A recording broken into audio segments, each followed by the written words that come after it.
After my son told me I did not fit his Christmas, I set the gifts on the frozen mat and drove away. 3 days later, 40 missed calls lit up my phone. I am Silas Thornberry, 72, and for 6 winters I quietly paid the note on the lake house, where my son laughed with strangers who never once asked my name. He thought I was a tired old man with empty pockets. He never knew about the account. That is where this begins, on a porch in the cold, with a pot of stew going cold against my chest. It was the 24th of December, a little after 6 in the evening. The temperature had fallen to 14 degrees, and the wind coming off Lake Geneva carried a wet, cutting sleet that found every gap in my coat.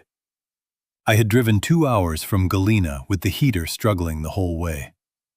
On the seat beside me sat a heritage ham I had glazed that morning, still warm in its foil, and a box I had wrapped 3 times, because my hands would not stop shaking with something that was not the cold. Inside the box was a small wooden organ I had carved for my granddaughter Wren. Real pipes, real air. If you blew into the mouthpiece, it breathed a single low note, the way the great instruments do. I had spent 2 months on it, sanding each pipe smooth, and I had imagined her face so many times that the imagining had become a kind of company in that empty apartment. The houses in their subdivision glowed. Every window wore white lights, and every roof line dripped with them, and through the frosted glass of my son's front door, I could see the shapes of people holding wine. I could hear music, something soft and expensive. I parked at the end of the long drive so my truck would not be seen, and I carried the ham in one arm and the box in the other up the salted path to the door. I rang the bell. My breath clouded in front of me. I waited. The music dipped. Footsteps. The heavy door opened, but only a hand's width, only enough for Delphine to fill the gap with her tailored silk and her string of pearls. Warm cinnamon air rolled over my face. Her eyes went down my coat, down to my boots, down to the foil in my arms. And her mouth tightened into something between a smile and a wound. "Silas," she said low, so the room behind her would not hear. "What are you doing here?" I told her I had brought the ham for tomorrow and Wren's gift, and that I thought I would drop them by so they were here in the morning. She did not open the door another inch. Behind her, Corwin appeared, a glass of scotch in his hand, the good scotch, the bottle I had given him in October. He looked at me the way you look at a delivery that has come to the wrong address. "Dad, we talked about this." His voice was tired before I had said a word. "Tonight is Delphine's partner's. It's a whole thing. You knew that." I said I only came to leave the food and give Wren her present. He sighed. It was a sound I had heard from him since he was 9 years old. The sound of a boy asked to carry something he felt was beneath him. "You don't really fit the look we've got going tonight, Dad.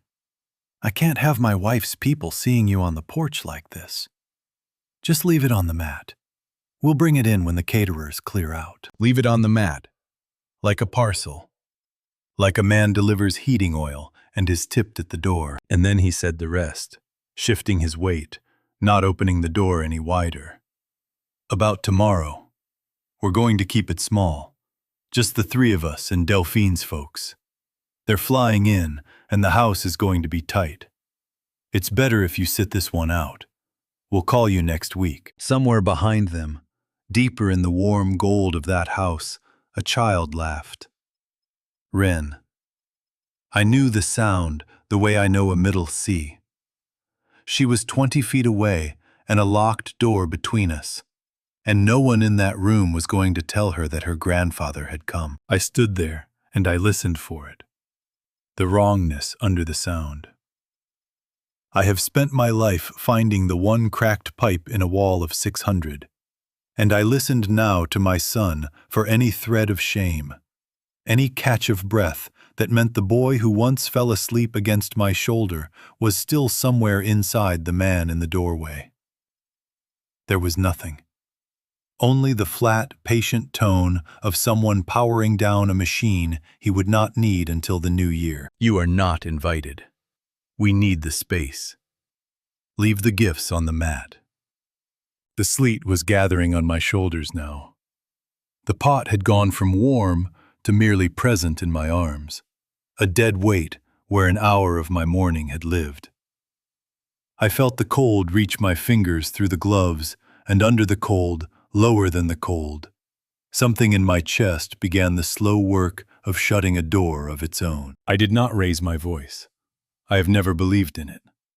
When a beam is about to give, it does not shout. It simply stops holding. I looked at my son and at the woman beside him, and I nodded once. I understand, I said. My voice came out level, stripped clean of the warmth they had spent 6 years drawing down. I bent at the knees slowly, my back stiff in the cold, and I set the wooden organ down on the wet welcome mat. I placed the warm pot of stew beside it.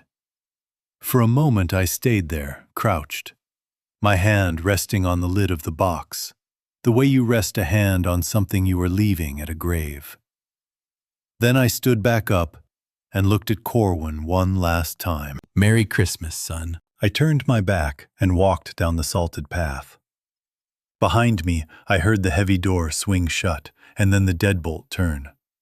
A small metal sound, final as a dropped stone, before I had even reached the dark end of the drive where my truck was waiting in the sleet. The deadbolt was still echoing in my ears when I reached the truck.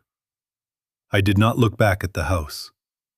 I have learned in 72 years that looking back at a closed door only teaches you to memorize it. And I did not want that porch living behind my eyes for the rest of the winter. I started the engine and pulled away from the glowing subdivision, past the wreaths and the wide windows and the driveways full of imported cars, and out onto the county road where the streetlights thinned and the snow took over the work of lighting the world. The wipers struggled against the sleet. I did not turn the heater up. I let the cold sit in the cab with me because it was the only honest thing in the truck. I drove 3 miles before I saw the lights of a gas station. Half its sign burned out the word open, flickering weakly against the dark. I pulled in beside the air pump and put the truck in park. The lot was empty. Somewhere behind the station, a dog was barking at nothing. I sat there with my hands still on the wheel, and for a moment I simply listened to the tick of the cooling engine, the way I might listen to a pipe organ settling after the blower is switched off. I have spent 40 years learning to hear the difference between a sound that is merely loud and a sound that means something has failed. What I felt in my chest that night was the second kind. Not anger. Anger is loud and short, and it burns itself out in a room. This was quieter than that, and it was going to last. I took out my phone. The screen lit the dark cab in pale blue, and I scrolled past the checking account I used for groceries and coffee filters, down to the automated transfers to the one that mattered. $4,100 out on the first of every month into the escrow account that kept the lights on in a house I had never once been invited to sit in for a full evening. For 6 years, that transfer had gone out like a heartbeat. It had paid for the granite counters Delphine photographed for her clients. It had paid for the driveway wide enough for 2 imported cars. It had paid tonight for a party I was not permitted to attend in a house I had quietly built out from under my own name, so that my son would never have to know what a mortgage application looked like. They had forgotten a simple fact about foundations. The one who lays them is always the one who can pull them away. I found the cancel button. It sat there in soft red, asking me nothing, patient as a closed door. I pressed it with a thumb gone stiff from the cold. A small window appeared. Are you sure you want to permanently cancel this recurring transfer? I did not hesitate the way I thought I might. I pressed yes, and the screen refreshed, and the line simply was not there anymore, the way a pipe that has been pulled from an organ leaves a clean, silent gap where a note used to live. I set the phone down in the cup holder and let out a breath I had been holding, it seemed, since October. The tightness in my chest did not go away, but it changed shape. It stopped feeling like grief and started feeling like something I could use. I put the truck back in gear and pulled out onto the dark road, heading toward my own small apartment above the dry cleaner in Galena, an hour and a half through the weather. I had not gone half a mile before the phone began to buzz against the plastic of the cup holder, insistent rattling itself half out of its seat. I glanced at the screen without picking it up. Corwin. The bank's systems are not sentimental. They do not wait for Christmas morning to tell a man his money has stopped moving. Somewhere in a server room, an algorithm had already noticed the absence of a scheduled payment and dispatched its small, polite alarm, and my son, mid-party glass of my scotch still in his hand, had felt his phone go off in his pocket like a struck nerve. I let it ring. I watched the name flash 3 more times before it stopped, and then start again, the rhythm of a man who has just discovered that the floor he has been standing on for years was never his to stand on. When it rang a 5th time, I picked it up and said nothing. I only held it to my ear and listened to him breathe. Dad. His voice had dropped the party polish entirely. He had stepped away from the noise, I could tell, into some hallway or closet where the guests would not hear him. I just got some weird alert from the bank. Says the transfer for the mortgage got canceled. You need to call them first thing and get it fixed before the grace period runs out. He did not ask if I had made it home safely in the ice. He did not ask why I had been standing on his porch with a pot of stew 20 minutes earlier. He gave an order to the machine he expected to keep humming quietly in the background of his life, the way a man gives an order to a furnace. I listened to the whole of it. The demand wrapped inside the absence of a single decent question. And when he finished, I said only, "Good night, Corwin," and lowered the phone from my ear before he could answer. I pressed the red circle. The cab went quiet again, just the wipers and the tires on wet asphalt, and underneath all of it, that low, new hum in my chest that had not been there this morning. I drove the rest of the way with the radio off. The road ran along the black edge of the lake for a while before it turned inland, and I watched the water through the sleet, flat and pewter-colored, giving back no light at all. Marion used to say that lake looked honest in the winter because it stopped pretending to sparkle.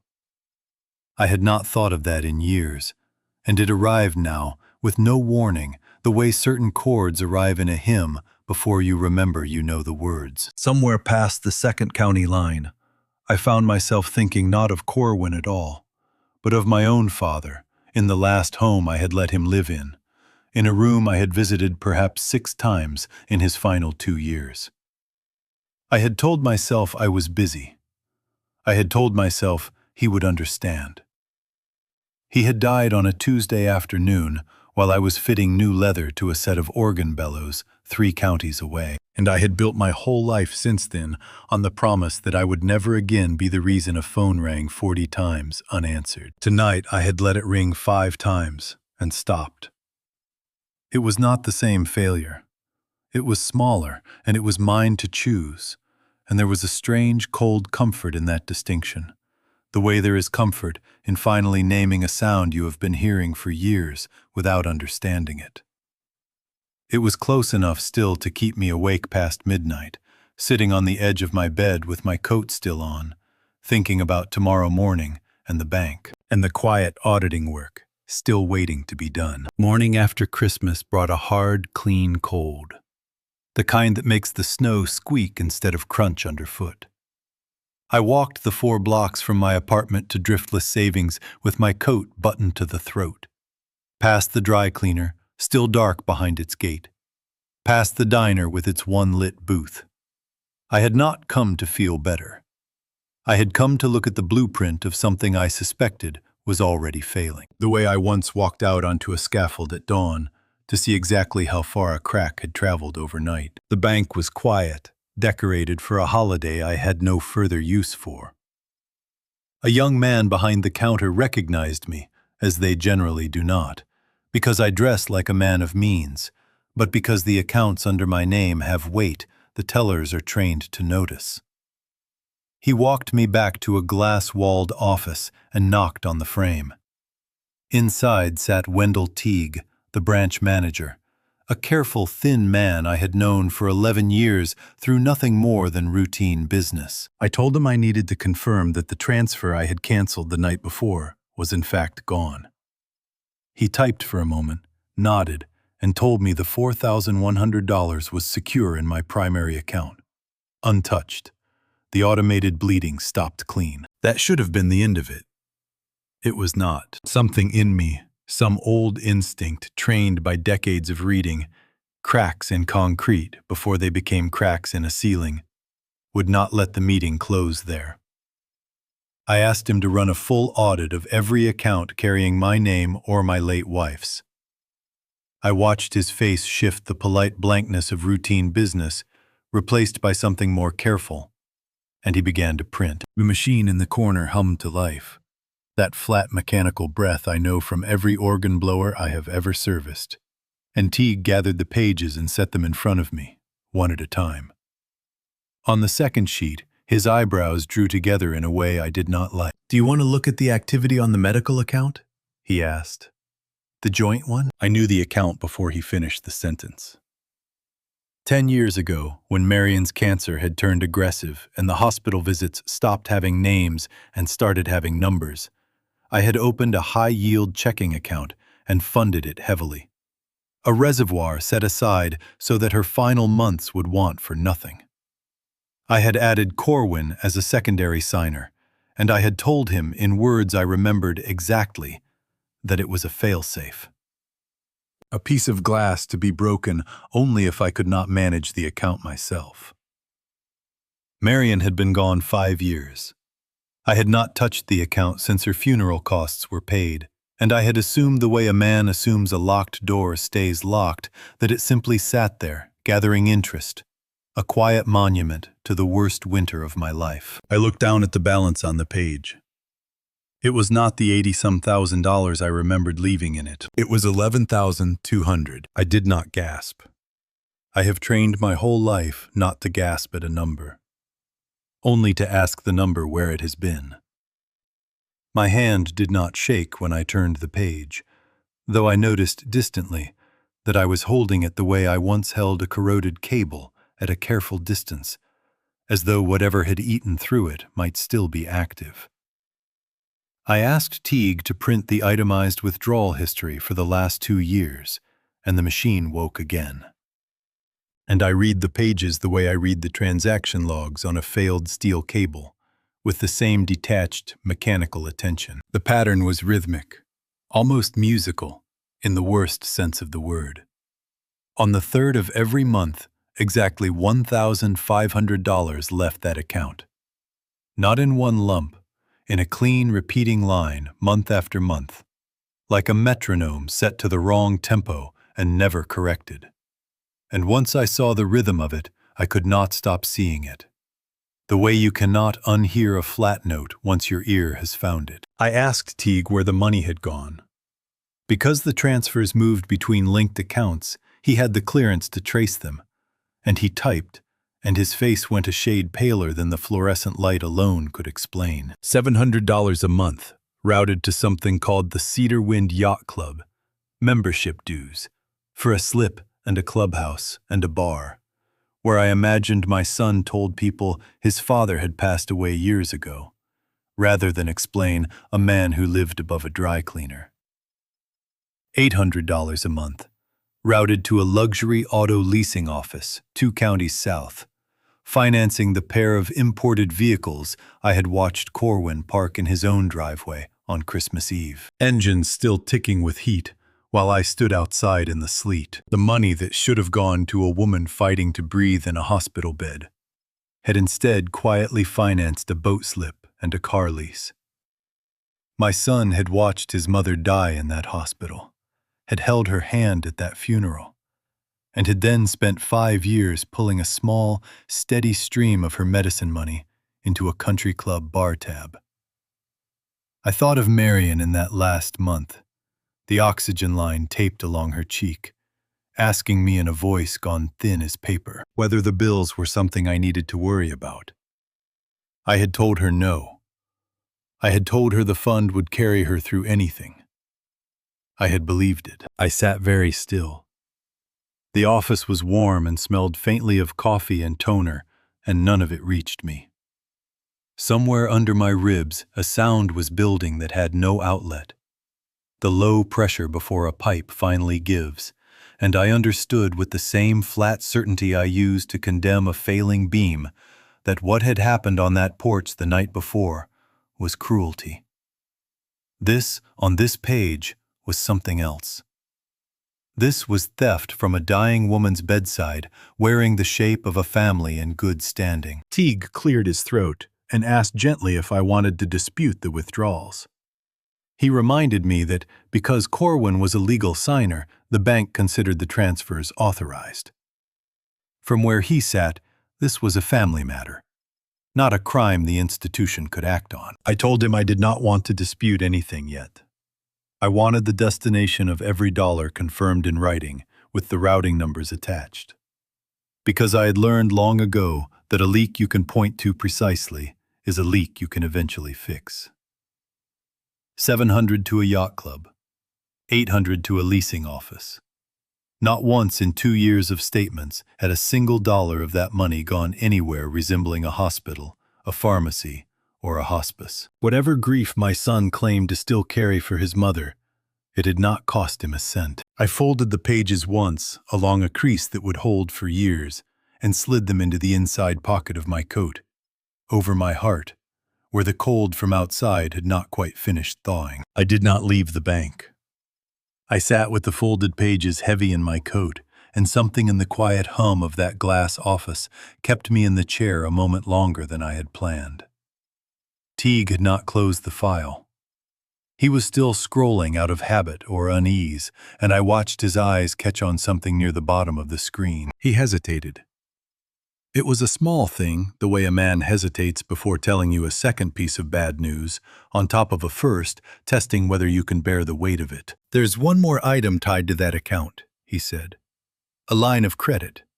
Opened about 3 months ago." I told him I had not opened a line of credit in over a decade. I have never needed one. A man who pays cash for his tools does not go looking for debt. Teague turned his monitor so I could see it. 3 months prior, an unsecured credit line had been attached to the medical account using its remaining balance as collateral for approval. $45,000. The full amount had been drawn within 2 weeks of the account opening and transferred in a single move to a landscaping and renovation firm 2 towns over. I thought of the wide new stone patio I had glimpsed through the frosted glass the night before, the outdoor fire pit. The string lighting strung between posts that had not been there last summer. Delphine's mixer. Her partners, standing on ground I had unknowingly paid to have poured. The bank required the primary holder's authorization for an extension of that size. There at the bottom of the screen was a digital signature. Mine. I leaned in close enough that Teague shifted his chair to give me room. I have spent 40 years reading the language of exact things. Tuning pins turned to a 1/16 of a degree. Pipe scales measured to the width of a hair. A repair log where a single misplaced decimal can mean the difference between a stop that speaks true and one that never sounds right again. My own hand had been trained across 4 decades of ledgers into a signature as precise and unchanging as a stop knob. The same weight on the downstroke every time. The same small hook at the end of the last letter, a mark I could have drawn blind. This was not it. The loops were too wide, swung out like a note played a half-step sharp. The pressure wavered, thick in places and thin in others. The mark of someone copying a shape from memory rather than writing it from the wrist, the way a student copies a hymn he has only ever heard once, badly, through a wall, and never learned to play. I turned the page toward the window light to be certain the way I once held a suspect pipe, up to catch the seam where a repair had been done poorly. There was no honest mistake in it, only imitation. My son had signed my name to steal $45,000 from his dying mother's medical fund, and he had done it clumsily enough that any teller who had ever cashed a check of mine could have caught it if any teller had thought to look. The scope of the thing shifted under me, the way a load shifts on a truck bed, and you feel the whole vehicle lean before you understand why. Taking withdrawals from a joint account, however cruel, however calculated, was a family matter, a moral failing the law would mostly shrug at. Forging a signature on a federally insured credit application was an entirely different structure. It had a name: wire fraud, identity theft, elder financial abuse. Though I had never once until that morning thought of myself as elderly in any sense that mattered, Teague asked carefully if I recognized the signature as my own. I told him I did not, and I watched something settle in his face. The particular stillness of a man who has just watched a private grief become an official one. I asked him to print the credit application in full, with the forged signature clearly visible, and to stamp it with the bank's seal of verification. He did not ask me what I intended to do with it. Bank managers, in my experience, develop a fine instinct for which questions will only slow a man down. He offered to connect me with the fraud department. I told him gently that the fraud department would only be the first of many doors, each one slower than the last, and that I was not yet ready to hand this to a system that would take its time deciding how much my wife's dying had mattered. I stood, buttoned my coat, and thanked him. I did not call Corwin. I want to be honest about that moment because it would have been the ordinary thing to do, the thing any father is supposed to do when he learns his son has done something unforgivable. Call him. Demand an explanation. Give him one chance, however small, to account for himself before the walls came down. I thought about it standing on the bank steps, the cold biting through my collar, my thumb resting on his name in my contacts list. The little photograph beside it, a boy of 9, grinning with a missing front tooth. Taken so long ago, I hardly recognized the house behind him. I remembered teaching that boy to hold a pencil the correct way, patiently, over weeks, because I believed then that precision was a kindness you gave a child early, before the world could teach him to be careless with it. I did not press it. Shouting into a phone would only teach him to prepare a story to rehearse an apology before I had finished counting the damage he had done. I have spent my life learning that you do not confront a failing structure by yelling at it. You study it first. You find every crack before you decide which one to press, and you never, under any circumstance, let the structure hear you coming. I walked back out into the cold, past the diner with its one-lit booth, past the dry cleaner beginning to stir behind its gate, and past the church at the corner, where some winters I still climbed into the loft to hear how the old Moeller organ was holding its tuning. I did not go in that morning. I only stood a moment on the sidewalk across from it, looking at the frosted rose window, and thought that a building can carry the weight of an entire congregation's faith for 100 years, as long as someone tends the small hidden failures before they spread.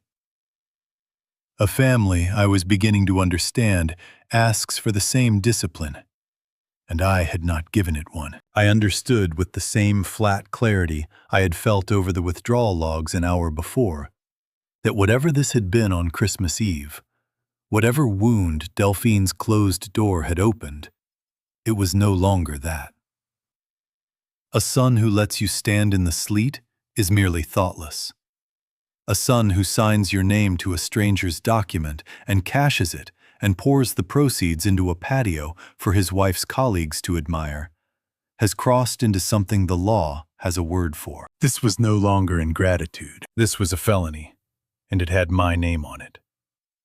I drove to Madison that same afternoon, the credit application and the withdrawal logs riding on the passenger seat like something with its own weight, its own gravity. The roads had been plowed since morning, but the shoulders were still banked with gray snow, and I kept both hands on the wheel the whole way. The way you hold a wheel when your mind is somewhere else entirely, and you do not entirely trust your body to remember the road on its own. Odalis Brim's office sat on the 4th floor of a converted granary building near the Capitol exposed brick and tall windows. The kind of space young lawyers rent to look serious before they can afford to look comfortable. She was neither young nor uncomfortable. She had built a career dismantling corporations that thought themselves untouchable, and she had done it, in part, because of a debt she had never once let me forget, though I had never once asked her to remember it. 18 years ago, her father had died. In the same week, the organ at Emmanuel Lutheran finally failed, beyond patching 200 voices in that congregation, losing both a man and a hymn in the space of 9 days. I had rebuilt the instrument for nothing, because Odalis's mother could not afford the repair, and because I had known her father briefly as a man who tuned pianos for a living, and never once charged the poor. When her mother passed 4 years later, I had arranged the service myself, quietly, the way you arrange things for people who have run out of family to do it for them. Odalis had been in her 2nd year of law school then, and she had told me at the graveside that she would spend the rest of her career being useful to anyone who reminded her of me. I had not expected to be the one who tested that promise. She met me at the door herself, which she did not do for other clients, and she took one look at my face and did not offer coffee. She simply led me into her office, closed the door, and sat across from me with her hands folded on the desk, waiting. I told her everything. The porch, the door closed a hand's width, the stew and the wooden organ left on the mat like a delivery, the transfer canceled from a gas station in the dark, the medical account drained a rhythmic $1,500 at a time into a yacht club and a car lease, the forged signature on a $45,000 credit line, the loops too wide, the pressure wrong, a hand imitating mine the way a bad choir imitates a soloist, close enough to pass in a dim room, and nowhere close enough to survive daylight. Odalis listened without interrupting, the particular silence of a woman calculating fallout even as she absorbs the grief of it. When I finished, she asked one question I had not expected. "How much do they think you're actually worth, Silas?" I told her the truth, the one I had kept from every person alive except her, in this office once before, years ago, when I had first arranged the paperwork. When Marian died, she had not left me with an empty house and a modest pension, whatever story I had allowed Corwin and Delphine to believe. We had spent 3 decades making quiet, aggressive investments most people never heard us discuss. Commercial property near the interstate, an early stake in a medical device company that had gone on to do very well. Money we never touched and never mentioned, because Marian believed, and I had come to believe with her, that a family should never know the exact size of the floor beneath them. She used to say that a child who knows the number sleeps differently than a child who does not, and she wanted ours to sleep the second way, for as long as it could be managed. By the time she died, those accounts, folded quietly into a trust in her name, held just over $2,400,000, and I had not touched a cent of it since. I had lived those 6 years exactly as I had told them I was living. I had sold the family house instead of drawing on the trust, moved into a drafty one-room apartment above a dry cleaner, worn the same 3 pairs of jeans until they went soft at the knees, and told my son I was scraping by on a fixed retirement income while I quietly covered his mortgage from what he believed was the last of my savings. I had wanted more than I had wanted almost anything since Marian's funeral, to know whether the boy I raised would still visit a father who had nothing left to offer him. It had felt at the time like the only honest experiment left to me. I understand now that it was also a kind of penance, though. For what, exactly? I had not let myself examine too closely. Odalis sat back in her chair. She did not look surprised, only tired. The way a person looks when a suspicion they have carried for years is finally confirmed, rather than invented. "How much longer were you going to keep playing poor Silas?" she asked, not unkindly. "Because it looks to me like the test is finished. You have your answer." I told her I did. I told her the answer had arrived on a welcome mat in the cold, with a pot of stew going still beside a child's toy nobody would ever unwrap. She pulled a legal pad toward her and began to write fast, the way she always wrote when a plan was already forming, faster than her hand could keep up. She told me the withdrawals alone would be difficult to prosecute a signer's authority. Is a signer's authority in the eyes of most judges, however rotten the spending. But the forged signature changed the entire shape of the problem. That, she said, was not a family matter. That was federal. Before I left, she mentioned something I did not fully understand at the time. Something I would only come to appreciate the weight of much later. She told me the state's Financial Crimes Division had quietly opened a task force that fall, chasing a ring of document forgers who specialized in exactly this kind of theft. Elder victims fabricated signatures, fraudulent credit lines built on trust that had gone unguarded for years. She said it almost in passing, the way you mention weather that might matter later in the week, and told me to keep my eyes open for anyone claiming to notarize or verify documents on my son's behalf. I did not think much of it that afternoon. I had other things pressing against my chest. She told me to go home, keep every document, and touch nothing else until she called. I told her I intended to do more than wait. "I know," she said, and for the first time that day, something like a smile crossed her face, thin and entirely without warmth. "That's why I'm calling you back tonight, once I've had time to draft something worth handing them." Odalis called at 9 that night, exactly when she said she would. I had spent the hours between her office and that call, sitting at my own small kitchen table in Galena, the documents spread in front of me, in the order I had come to know them by heart. The withdrawal logs, the forged signature, the printed history of a man I had once taught to ride a bicycle, down a gravel road 3 blocks from where I now sat, alone.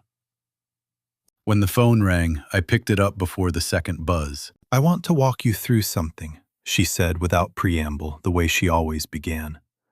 "And I need you to understand exactly what it means before you agree to any of it." She told me the mortgage, as Corwin and Delphine understood it, had never existed. 6 years earlier, when they had come to me drowning in wedding debt and a rental they hated, unable to qualify for anything resembling the 4-bedroom colonial they wanted on the shore of a lake I had never once been invited to swim in, I had not co-signed a loan the way I had let them believe. I had purchased the house outright in cash through a limited liability company registered under a name that meant nothing to anyone who did not already know it was mine. I had told them I was covering a mortgage payment out of a shrinking retirement account. In truth, I had been collecting rent through a shell and calling it something gentler because I had wanted them to feel like homeowners, even as I kept every brick of it in my own name. Odalis had drafted the paperwork herself all those years ago, and she reminded me now of what it meant. Corwin and Delphine were not owners. They had never held a single percentage point of equity in that house. They were, in the plain language the law preferred, month-to-month tenants. And the $4,100 I had canceled 2 nights earlier had never been a mortgage payment at all. It had been rent dressed up to spare their pride, and because I had stopped paying it. They were now, as of the first mistransfer, in default on an occupancy they did not know they held. "You could let this end there," she said. "Freeze the funds. Let the debt collectors handle the rest. Walk away and never speak to any of them again. A great many people in your position would take that and call it justice enough." I asked her what she would do if she were sitting where I sat. She was quiet for a moment, the kind of quiet that told me she had already decided and was only choosing how honestly to say it. "I'd make them understand exactly what they threw away," she said. "Not with shouting, with paperwork. Let them read it in a document instead of hearing it in your voice. Because a document doesn't waver, and I don't think you can afford to waver right now. I want to be honest about the hour that followed, because it is the hour I have turned over most often since lying awake in that small apartment with the radiator ticking. There was a version of that night where I called Corwin instead of Odalis back, where I told him what I had found, gave him one clean chance to kneel into the truth of it before the law ever heard his name, let him weep and confess and beg in whatever order shame arranges itself in a man cornered by his own signature. I turned that version over for a long while at my kitchen table, the phone dark in front of me, my thumb hovering, the way it had hovered outside the bank 2 mornings before. Some worn, stubborn piece of me wanted it badly. The father in me, the one who had once knelt on a gravel road holding the seat of a bicycle steady while a boy pedaled wobbling into the sun, wanted very much to be given the chance to forgive him before anything else happened.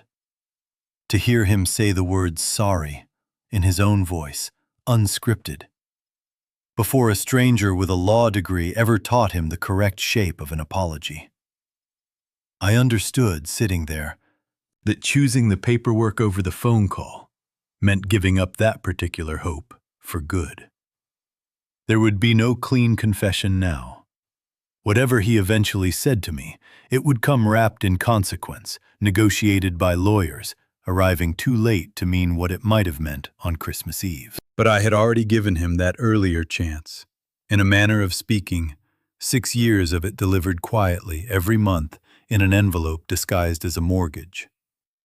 He had not needed a confession from me to know what he was doing to his mother's memory. He had needed and received my silence, and he had spent it on a yacht club and a stone patio. Mercy offered before accountability is not mercy.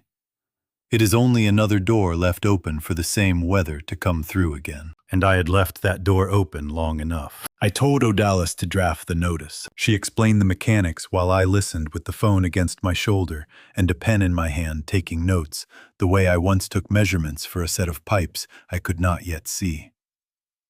Because the LLC held clean title and Corwin and Delphine had defaulted on their occupancy the moment the transfer failed, we had grounds for an immediate 30-day notice to vacate. No grace period, no negotiated arrears. A clean, dispassionate letter stating that the tenancy was terminated for non-payment, that all keys and personal property were to be surrendered by the stated date, and that failure to comply would result in removal by the county sheriff. I asked her to include the audit as well. Not as a threat exactly, though I understood it would read as one. I wanted them to see, laid out in the same envelope as their eviction, the precise shape of what they had taken and from whom. $1,500 a month for 2 years, a rhythm as steady as a struck bell, drained from a fund meant to ease a dying woman's final months. I wanted them to know that I had not simply grown suspicious or vindictive in my old age. I wanted them to know that I had counted. Odalis promised to have the papers ready within the day, sealed and certified, and told me not to deliver them myself if I could help it. Not yet. Not until she had finished thinking through how best to use the moment. I agreed. I have learned in a life spent listening for the failing note before the whole instrument goes flat, that the worst mistake you can make with a structural weakness is to strike it before you understand exactly how it will fall. After we hung up, I sat at my table for a long while, with the radiator ticking and the window fogged with my own breath. I thought of Wren, 20 feet from me, and a locked door away 2 nights before, and of the small wooden organ, still sitting for all I knew, exactly where I had left it, gathering frost on a welcome mat while her parents decided who deserved to open it. I thought too of my own father. The 6 visits in 2 years, the Tuesday I had let pass unremarked because I was 3 counties away, with my hands full of leather and brass, fitting bellows into an instrument that would outlive us both. I had spent 40 years since telling myself that neglect and cruelty were different countries, that I had only failed my father through distraction, never through malice, and that the distinction mattered a great deal to the kind of man I believed myself to be. Sitting there, with the eviction papers not yet printed, I understood for the first time that the distinction might not matter nearly as much as I had needed it to. A door left unopened does the same damage whether the hand that failed to open it was cruel or merely busy. I folded my hands on the table the way I do before I open an organ case I already suspect is worse inside than it looks from the bench, and I said out loud to no one the sentence that had been forming in me since the porch. It was time to hand them the bill. Odalis called at 9 that night, exactly when she said she would.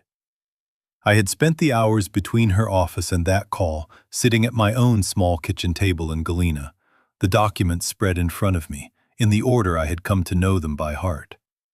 The withdrawal logs, the forged signature, the printed history of a man I had once taught to ride a bicycle, down a gravel road 3 blocks from where I now sat alone. When the phone rang, I picked it up before the second buzz. "I want to walk you through something," she said without preamble, the way she always began. "And I need you to understand exactly what it means before you agree to any of it." She told me the mortgage, as Corwin and Delphine understood it, had never existed. 6 years earlier, when they had come to me drowning in wedding debt and a rental they hated, unable to qualify for anything resembling the 4-bedroom colonial they wanted on the shore of a lake I had never once been invited to swim in, I had not co-signed a loan the way I had let them believe. I had purchased the house outright, in cash, through a limited liability company, registered under a name that meant nothing to anyone who did not already know it was mine. I had told them I was covering a mortgage payment out of a shrinking retirement account. In truth, I had been collecting rent through a shell and calling it something gentler, because I had wanted them to feel like homeowners, even as I kept every brick of it in my own name. Odalis had drafted the paperwork herself all those years ago, and she reminded me now of what it meant. Corwin and Delphine were not owners. They had never held a single percentage point of equity in that house. They were, in the plain language, the law-preferred month-to-month tenants, and the $4,100 I had canceled 2 nights earlier had never been a mortgage payment at all. It had been rent, dressed up to spare their pride, and because I had stopped paying it. They were now, as of the first mistransfer, in default on an occupancy they did not know they held. "You could let this end there," she said. "Freeze the funds. Let the debt collectors handle the rest. Walk away and never speak to any of them again. A great many people in your position would take that and call it justice enough." I asked her what she would do if she were sitting where I sat. She was quiet for a moment, the kind of quiet that told me she had already decided and was only choosing how honestly to say it. "I'd make them understand exactly what they threw away," she said. "Not with shouting, with paperwork. Let them read it in a document instead of hearing it in your voice, because a document doesn't waver. And I don't think you can afford to waver right now." I want to be honest about the hour that followed, because it is the hour I have turned over most often since lying awake in that small apartment with the radiator ticking.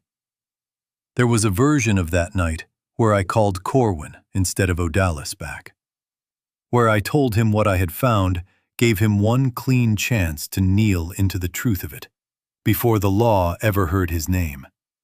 Let him weep and confess and beg in whatever order shame arranges itself in a man cornered by his own signature. I turned that version over for a long while at my kitchen table, the phone dark in front of me, my thumb hovering, the way it had hovered outside the bank 2 mornings before. Some worn, stubborn piece of me wanted it badly. The father in me, the one who had once knelt on a gravel road, holding the seat of a bicycle steady while a boy pedaled wobbling into the sun, wanted very much to be given the chance to forgive him before anything else happened. To hear him say the word sorry in his own voice, unscripted, before a stranger with a law degree ever taught him the correct shape of an apology. I understood, sitting there, that choosing the paperwork over the phone call meant giving up that particular hope for good. There would be no clean confession now. Whatever he eventually said to me, it would come wrapped in consequence, negotiated by lawyers arriving too late to mean what it might have meant on Christmas Eve. But I had already given him that earlier chance. In a manner of speaking, 6 years of it delivered quietly, every month, in an envelope disguised as a mortgage. He had not needed a confession from me to know what he was doing to his mother's memory. He had needed and received my silence, and he had spent it on a yacht club and a stone patio. Mercy offered before accountability is not mercy. It is only another door left open for the same weather to come through again. And I had left that door open long enough. I told Odalis to draft the notice. She explained the mechanics while I listened with the phone against my shoulder and a pen in my hand taking notes, the way I once took measurements for a set of pipes I could not yet see. Because the LLC held clean title, and Corwin and Delphine had defaulted on their occupancy the moment the transfer failed, we had grounds for an immediate 30-day notice to vacate. No grace period, no negotiated arrears. A clean, dispassionate letter stating that the tenancy was terminated for non-payment, that all keys and personal property were to be surrendered by the stated date, and that failure to comply would result in removal by the county sheriff. I asked her to include the audit as well. Not as a threat exactly, though I understood it would read as one. I wanted them to see, laid out in the same envelope as their eviction, the precise shape of what they had taken and from whom. $1,500 a month for 2 years, a rhythm as steady as a struck bell, drained from a fund meant to ease a dying woman's final months. I wanted them to know that I had not simply grown suspicious or vindictive in my old age. I wanted them to know that I had counted. Odalis promised to have the papers ready within the day, sealed and certified, and told me not to deliver them myself if I could help it. Not yet. Not until she had finished thinking through how best to use the moment. I agreed. I have learned in a life spent listening for the failing note before the whole instrument goes flat, that the worst mistake you can make with a structural weakness is to strike it before you understand exactly how it will fall. After we hung up, I sat at my table for a long while, with the radiator ticking and the window fogged with my own breath. I thought of Wren 20 feet from me and a locked door away 2 nights before, and of the small wooden organ still sitting for all I knew exactly where I had left it, gathering frost on a welcome mat, while her parents decided who deserved to open it. I thought too of my own father. The 6 visits in 2 years the Tuesday I had let pass unremarked, because I was 3 counties away with my hands full of leather and brass fitting bellows into an instrument that would outlive us both. I had spent 40 years since telling myself that neglect and cruelty were different countries, that I had only failed my father through distraction, never through malice, and that the distinction mattered a great deal to the kind of man I believed myself to be. Sitting there with the eviction papers not yet printed, I understood for the first time that the distinction might not matter nearly as much as I had needed it to. A door left unopened does the same damage, whether the hand that failed to open it was cruel or merely busy. I folded my hands on the table, the way I do before I open an organ case I already suspect is worse inside than it looks from the bench. And I said, out loud to no one, the sentence that had been forming in me since the porch. It was time to hand them the bill. New Year's Day arrived with a hard, unforgiving frost that sealed my windows in a thin sheet of ice. I woke at 6 the way I have woken at 6 for 40 years. No alarm required. Only the old habit of a body trained to be at a job site before the light came up. I made coffee. I sat at my table with the cup warming my hands and my phone resting face up beside me.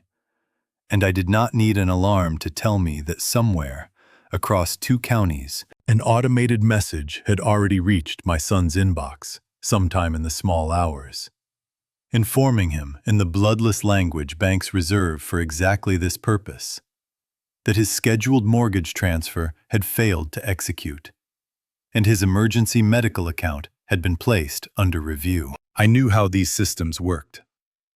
They do not wait for a decent hour. They do not care that it is a holiday. Somewhere in a server room, a line of code had already done what I could not bring myself to do in person. And now it was only a matter of time before the machine's message reached a man who had never once needed to understand what a deficiency notice was, or how quickly one could arrive once the underlying debt stopped being quietly absorbed by someone else. The wait was shorter than I expected. At 9:15, the phone began to buzz against the wood of the table, harsh in the quiet apartment, the screen lighting with a name I had spent 2 days deliberately not looking at. I let it ring through to voicemail. I poured a second cup of coffee and did not touch the phone until the little notification icon appeared. And then I sat back down and pressed play. "Dad, pick up." His voice was thick with sleep and a headache I could imagine without much effort. "I just got some stupid email from the bank. Says the transfer bounced or got canceled something. Delphine. She's got a spa thing this morning and this is stressing her out. Call the bank and fix whatever glitch you caused. Let me know when it's done." There was no greeting in it. No mention of the porch of the sleet of a father who had stood outside his door with a warm meal 2 nights before. Only a command, delivered the way you might speak to a furnace that has stopped keeping a house warm, an appliance you expect to correct itself the moment you point out its failure. I sat with that voicemail for a long while before the second one came.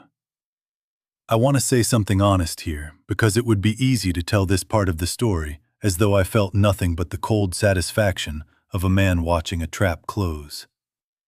That was not entirely true.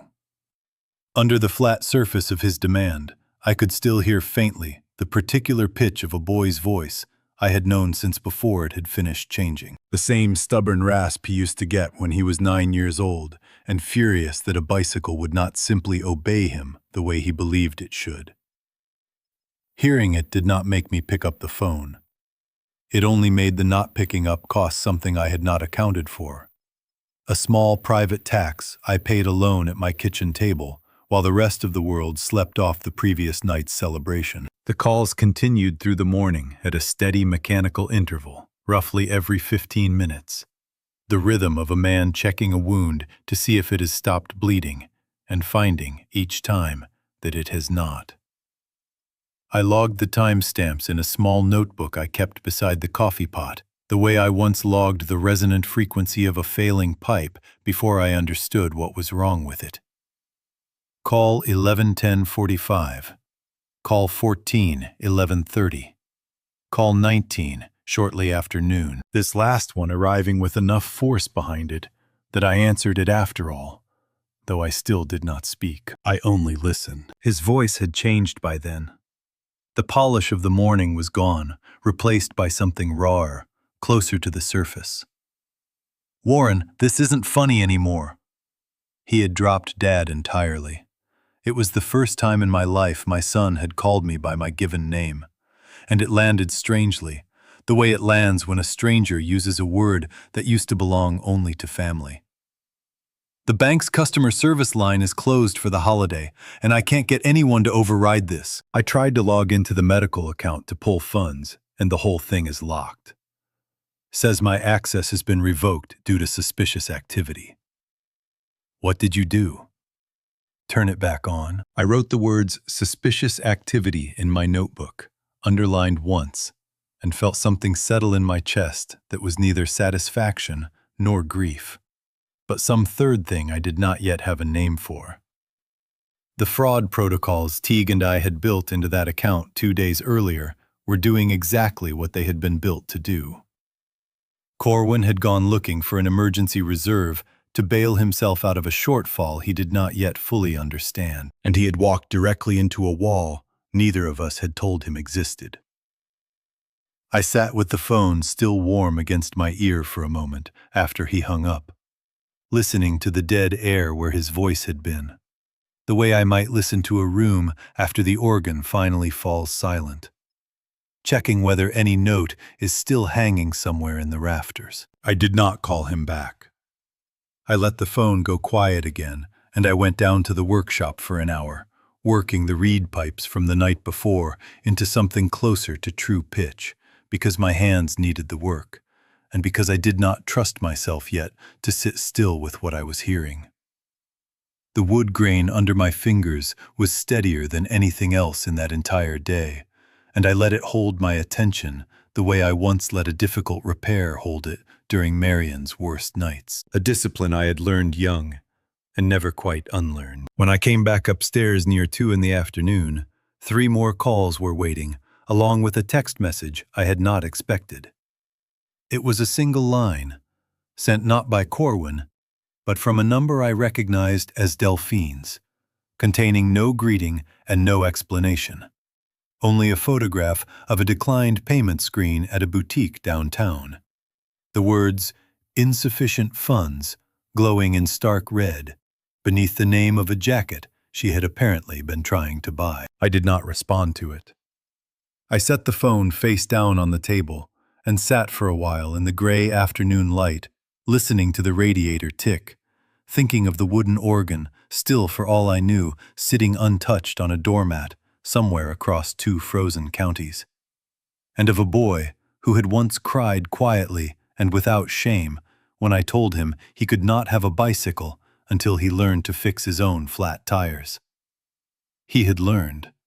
I had made certain of it, patiently, over 1 entire summer, kneeling beside him in the gravel with a patch kit and more time than I usually allowed myself, because I believed then that competence was a kind of love you gave a child early, before the world had a chance to spoil him with easier answers, softer floors, someone else's money, always waiting somewhere behind him. I did not yet know how many more calls the day still owed me.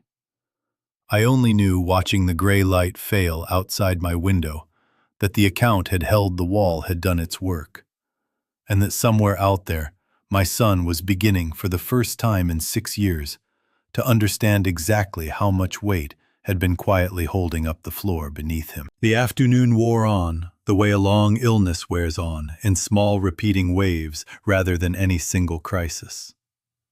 4 more calls between 2 and 4, each one shorter than the last, as though the anger driving them had begun to run out of fuel.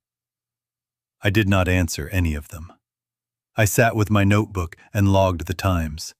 Call 23, call 26. The numbers climbing, the way a fever climbs steadily without drama until drama becomes the only honest word left for it. Between calls, I went back down to the workshop twice. Not because there was work that could not wait, but because the sound of my own tools was the only thing in that entire day that did not carry my son's voice inside it. Near 5, a call came through. Not from Corwin's number, but from an unfamiliar one. And against my better judgment, I answered it. It was Delphine, her voice pitched higher than I had ever heard it, stripped entirely of the composed, cinnamon-scented poise she had worn on her own porch 3 nights before. She did not say hello. She said my name sharp and then launched directly into an account of the afternoon, the words tumbling over each other. She had gone to a boutique downtown, the good one, the one where her partner's wives shopped, to return a dress and pick up something new for a client dinner. And her card had been declined, in front of 3 women she recognized from the firm. Declined twice, she said, her voice cracking on the second time, as though the number itself were the wound, rather than what it revealed. She wanted to know what I had done to the joint account. She wanted to know why the bank had locked the credit line. She wanted, above everything else, for the humiliation to have a name she could blame that was not her own choices. I told her evenly that I had not touched the joint checking account she was asking about. I told her the credit line in question had been flagged for fraud review, and that I imagined the bank would explain the details to whoever had opened it. I did not say Corwin's name. I did not need to. The silence on her end told me she already understood exactly whose signature the bank would eventually ask about, even if she was not yet willing to say it aloud to me. She hung up without another word. I set the phone down and noticed distantly that my hand was steadier than I expected it to be, given what I had just listened to. I had spent so many years absorbing the small cruelties of that household without comment that I had almost forgotten what it felt like to simply let a consequence land where it belonged instead of catching it myself. I sat with the phone in my hand for a while after that, watching the light fail outside my window gray, sliding into a deeper gray. The street lamp on the corner flickering twice before it finally caught and held. I thought about the years I had spent quietly wiring money toward that boutique, that country club, that leasing office, believing in whatever private way a man believes a thing he has never examined too closely, that I was buying my son a soft enough life that he would never have reason to resent me for the hard one I had given myself. I understood now that the softness itself had been the wound. A floor with no weight on it teaches a man nothing about how floors are built. And I had spent 6 years pouring concrete under a house I never once let him learn to stand on for himself. At 6:45, the phone rang for the 40th time. I know the number because I had been counting since morning, the way I once counted the strokes of a hammer against a stubborn tuning pin, waiting for the exact moment it would finally give. I let it go to voicemail, the way I had let the others go. And when the notification appeared, I sat very still before I opened it. Some old instinct telling me this one would be different from the rest. It was. The voice that came through the speaker did not belong to the man who had ordered me off his own porch 3 nights earlier, or to the one who had barked commands at a furnace all morning. It was smaller than that, younger, broken in a way I had not heard from him since he was a boy standing in a hospital hallway, afraid to go in and see his mother on one of her worst days. "Dad, please." His breath was ragged, catching between words. "Please pick up. I'm sorry. I'm so sorry about the porch. About all of it. I don't know what's happening. There's a notice. Someone taped a notice to our door. It says the house is in pre-foreclosure. It says the escrow is at 0 and the credit line is under some kind of federal review. And Delphine is packing a bag. She says she's leaving. And Dad, I don't have access to anything. I can't move a single dollar. Please just tell me this is a mistake. Please call me back." The message ended abruptly there, cut off mid-breath. The silence afterward, louder than anything he had said in it. I sat at my table with the phone still in my hand, the 4 small red lights of the cameras glowing steadily in their corners. And for a long moment, I did not move at all. It was the word "Dad" that undid me more than the fear in his voice or the notice on the door. He had not used it once, not on the porch, not in any of the 39 calls before this one.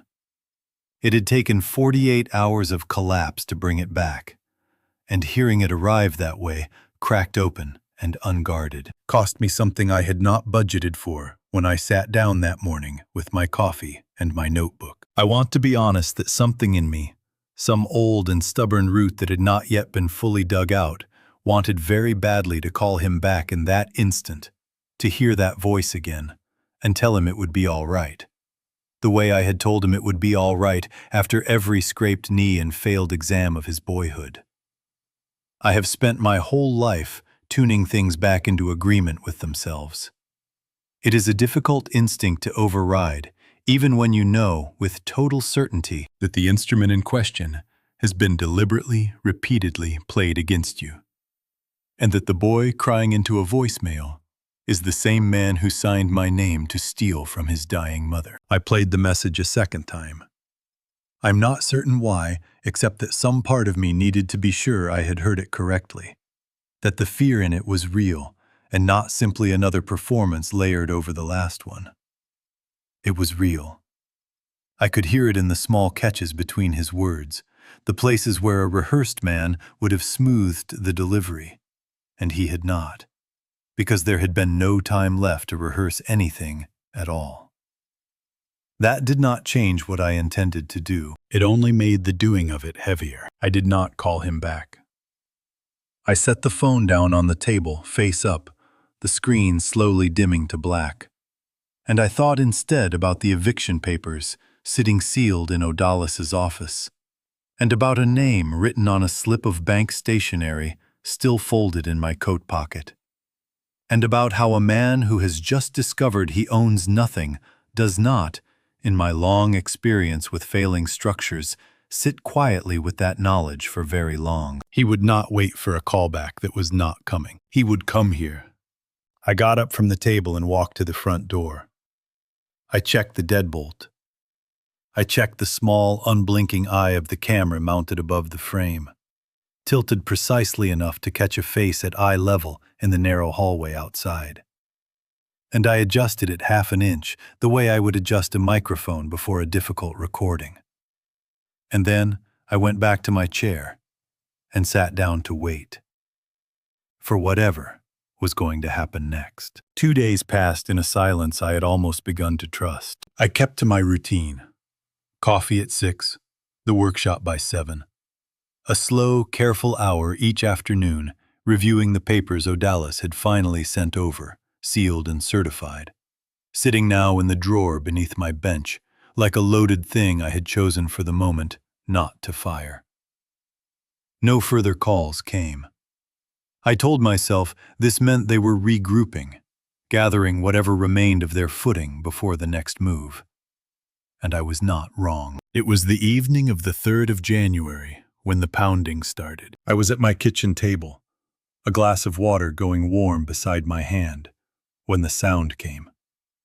Not a knock, but a full-fisted hammering that rattled the thin door in its frame. I did not startle.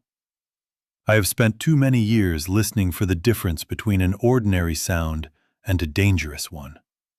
And this one told me everything I needed to know before I ever looked at the security feed on my phone. The hallway camera showed them both. Corwin, his good wool coat soaked dark at the shoulders, his hair unkempt in a way I had never once seen it in 6 years of manicured Sunday visits.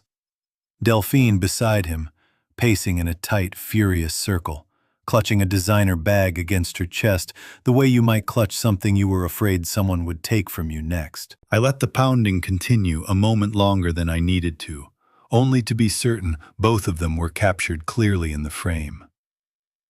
Then I crossed the cold linoleum floor, checked that the recording light was steady, and unlocked the door. Corwin pushed it open before I had fully turned the handle. He came into my small apartment the way he had come into every room of his adult life, with the misplaced authority of a man used to being the largest thing in it. And for a moment, the sheer size of him in that cramped space made the walls feel closer than they were. Delphine followed, and the melting snow from their boots began dripping onto my cheap floor, almost immediately dark spreading circles against the pale linoleum. Neither of them said hello.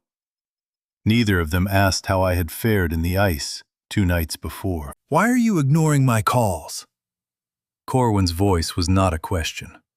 It came out flat and furious, a demand disguised as one. "The bank has a hard freeze on everything. Everything, Dad. My debit cards are suspended. The dealership called twice today about the lease. You need to fix this right now." I stood where I was near the small kitchen table, and I let him spend himself. I did not offer a chair. I did not offer to take their coats. I have learned, tuning failing instruments for 4 decades, that a structure under this much pressure needs somewhere to release the energy. And it is far safer to let it happen in open air than to try to contain it. Delphine pushed past her husband, her polished composure entirely gone, replaced by something raw and ugly around the edges. She looked around my apartment, the narrow kitchen, the single lamp, the worn armchair by the window with open, undisguised contempt. The way a person looks at a stain they are afraid might be catching. "You selfish, pathetic old man," she said, her voice climbing. "You're ruining our lives over some misunderstanding about a Christmas party. My card got declined in front of my partner's wives. Do you have any idea how humiliating that was? The most humiliating moment of my entire career. And it's because of you." She stepped closer, close enough that I could smell the expensive perfume beneath the panic. "You have no right to throw a tantrum like this. That money was ours. You promised to help us get established, and you don't even need it, obviously, living like some kind of pauper in this dump." I listened to every word without raising my own voice. I did not defend the apartment. I did not correct her about the money. I simply stood there and absorbed it the way I have absorbed the small cruelties of that household for 6 quiet years. Except that this time, I was cataloging rather than forgiving, filing each sentence away as one more plank in a case that no longer needed my forgiveness to be complete. "Say something," She snapped when my silence stretched too long for her comfort.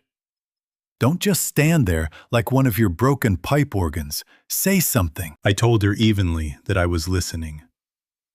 That seemed somehow to make it worse. Corwin grabbed his wife's arm, an attempt to pull her back that his own panic undermined almost immediately.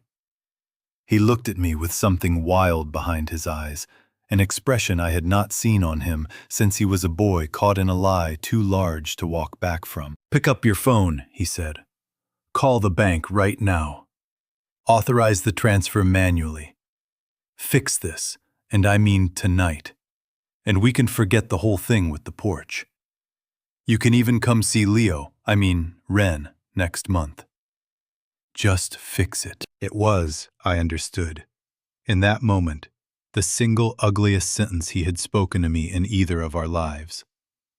He was offering me my own granddaughter as a bargaining chip for his rent money, as though love were simply another line item he had learned to leverage from watching me pay every other one without complaint. I felt something in my chest go very quiet and very still. The particular stillness that comes just before you decide a thing is finished. I did not reach for my phone. I walked instead to the small kitchen table, where the thick manila envelope had been sitting since that morning, and I picked it up. Delphine shrieked something behind me about being ignored. I did not turn. I carried the envelope back across the narrow room and held it out to my son, the paper cool and heavier than it looked, the way certain small objects carry a weight that has nothing to do with their size. He snatched it from my hand with a sharp, irritated breath, muttering something about how I should have simply written a check instead of manufacturing this entire theatrical ordeal. He tore the flap open and pulled out the stack of papers inside, and I watched his eyes move across the first page the way you watch a man read something his body understands before his mind catches up. His breathing changed first, shallow, uneven. Then his hands began to shake, just slightly enough to make the heavy paper tremble audibly in the quiet apartment. 30-day notice to vacate premises. The color drained from his face until it matched the melting snow still dripping from his coat onto my floor. He stared at the paper as though it might, if he looked at it long enough, resolve itself into something less final. "What is this?" he said, and his voice had lost every trace of the authority he had walked in with. I did not answer immediately.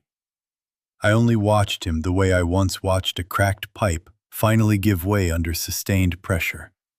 The failure arriving not as a single dramatic break, but as a slow, spreading silence where sound used to be. Delphine grabbed at the papers, her eyes darting across the legal language. And I saw the exact moment she understood before her husband did, precisely how much of her life had never belonged to either of them at all. The document did not raise its voice. It did not need to. It simply stated, in plain, unhurried language, exactly what was coming. "You did this on purpose."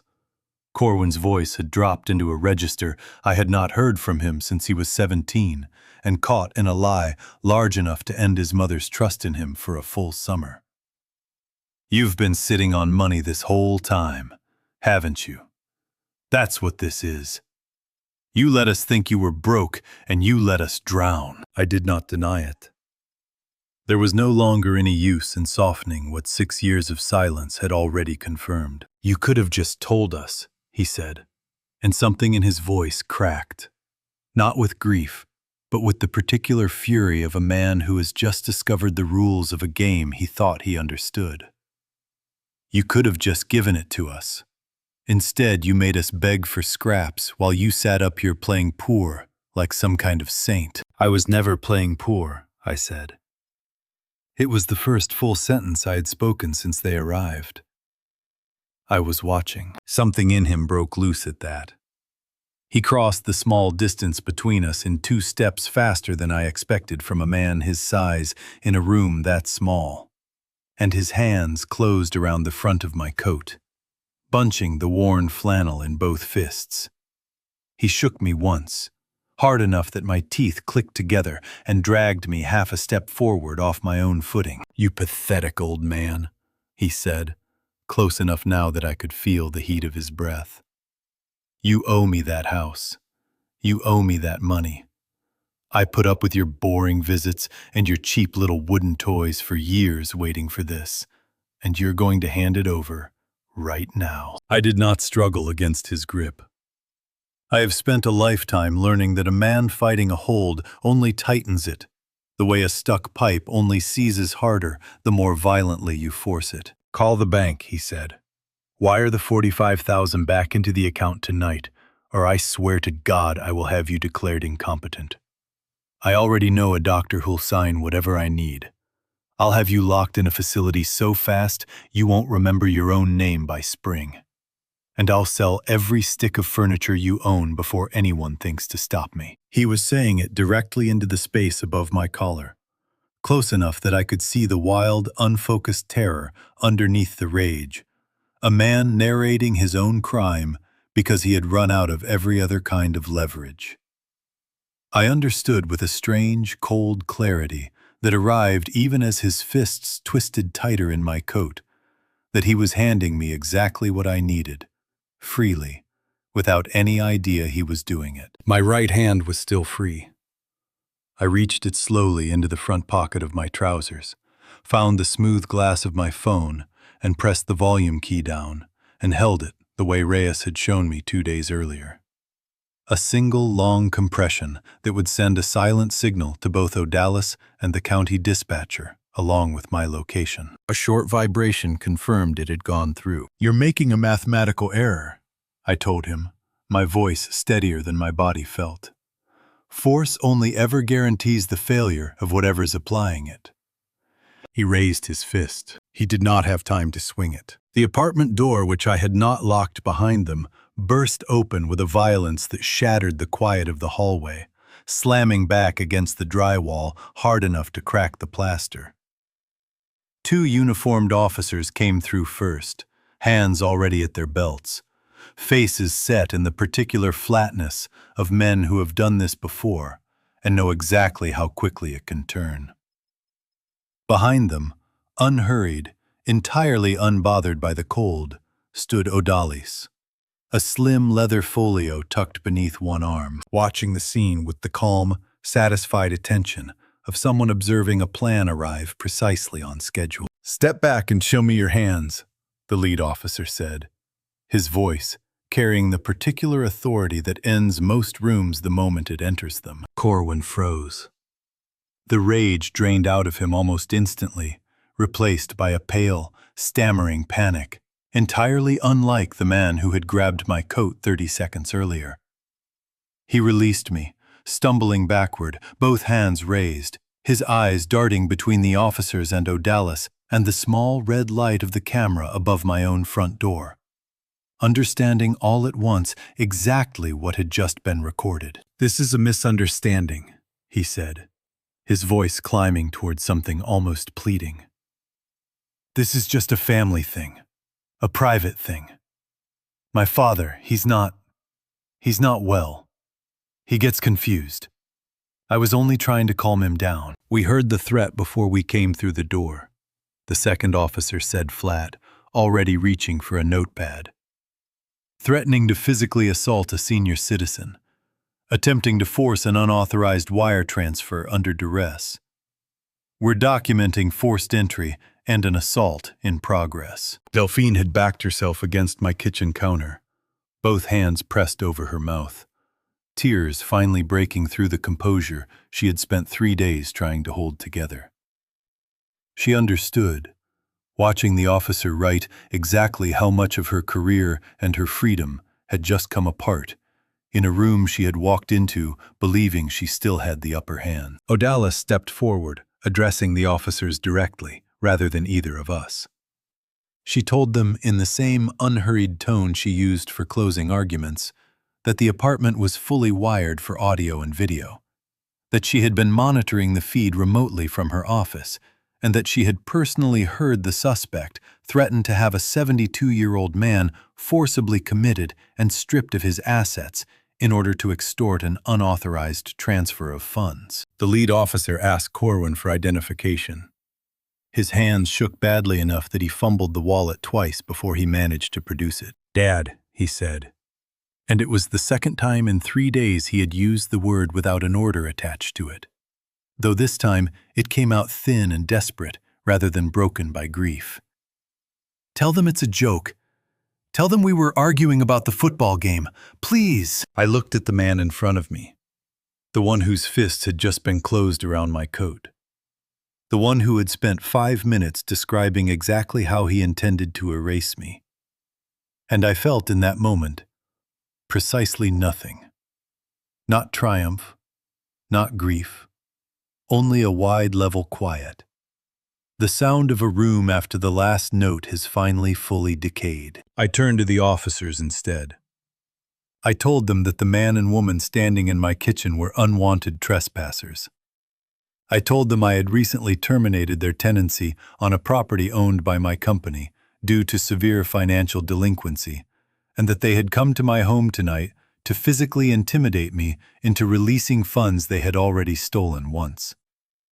I asked that a formal report be filed to support the litigation already underway. Odalis allowed herself for the first time that evening a small, precise smile.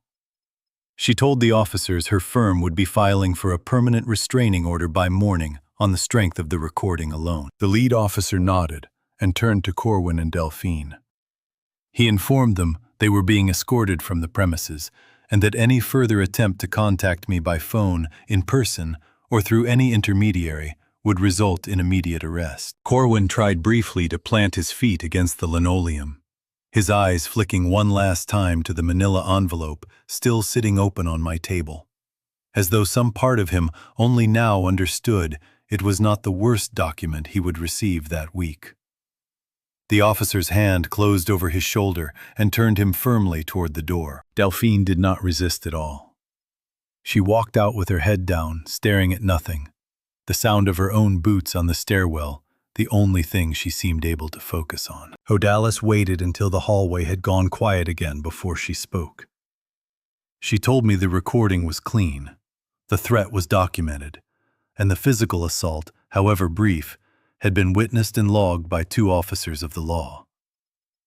What we had built here was no longer a family dispute anyone could quietly dismiss. The federal fraud charges, she said, were the next thing coming. 2 days of quiet followed the arrest, and I want to be honest that I did not entirely trust them either.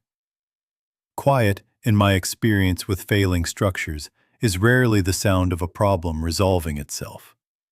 More often, it is the sound of pressure gathering somewhere out of sight, choosing its moment. Odalis called on the morning of the 5th. Her voice had a different register than I had heard from her before. Careful in a way that told me, before she said a word of substance, that whatever she was about to describe had genuinely surprised her. And Odalis Brenv was not, as a rule, a woman who allowed herself to be surprised twice by the same family. They filed an emergency petition, she said. Temporary guardianship over your person and your estate. I sat with that for a moment at my kitchen table, the winter light thin and gray through the window, and asked her to explain it to me the way she would explain it to a client who had never once needed to understand the phrase. She told me Corwin and Delphine, working through a new attorney, retained in the 2 days since their arrest, had petitioned the county court to have me declared incapable of managing my own affairs. The petition alleged rapid cognitive decline. It alleged paranoia. It cited the frozen accounts, the eviction notice, the sudden and, in their telling, wildly uncharacteristic hostility of a father who had spent 6 years quietly supporting his family without complaint, as evidence that something in my mind had come loose. It requested that a judge grant Corwin full authority over my medical decisions, my living arrangements, and my corporate holdings, in order, the document claimed, to protect me from myself. I asked her how precisely they intended to prove any of it in front of a judge. She told me they had attached a signed medical affidavit. A physician named Dr. Pell had certified in writing that I displayed clear signs of cognitive impairment consistent with early dementia, and that I lacked the capacity to manage complex financial decisions. I told Odalis I had never met a Dr. Pell in my life.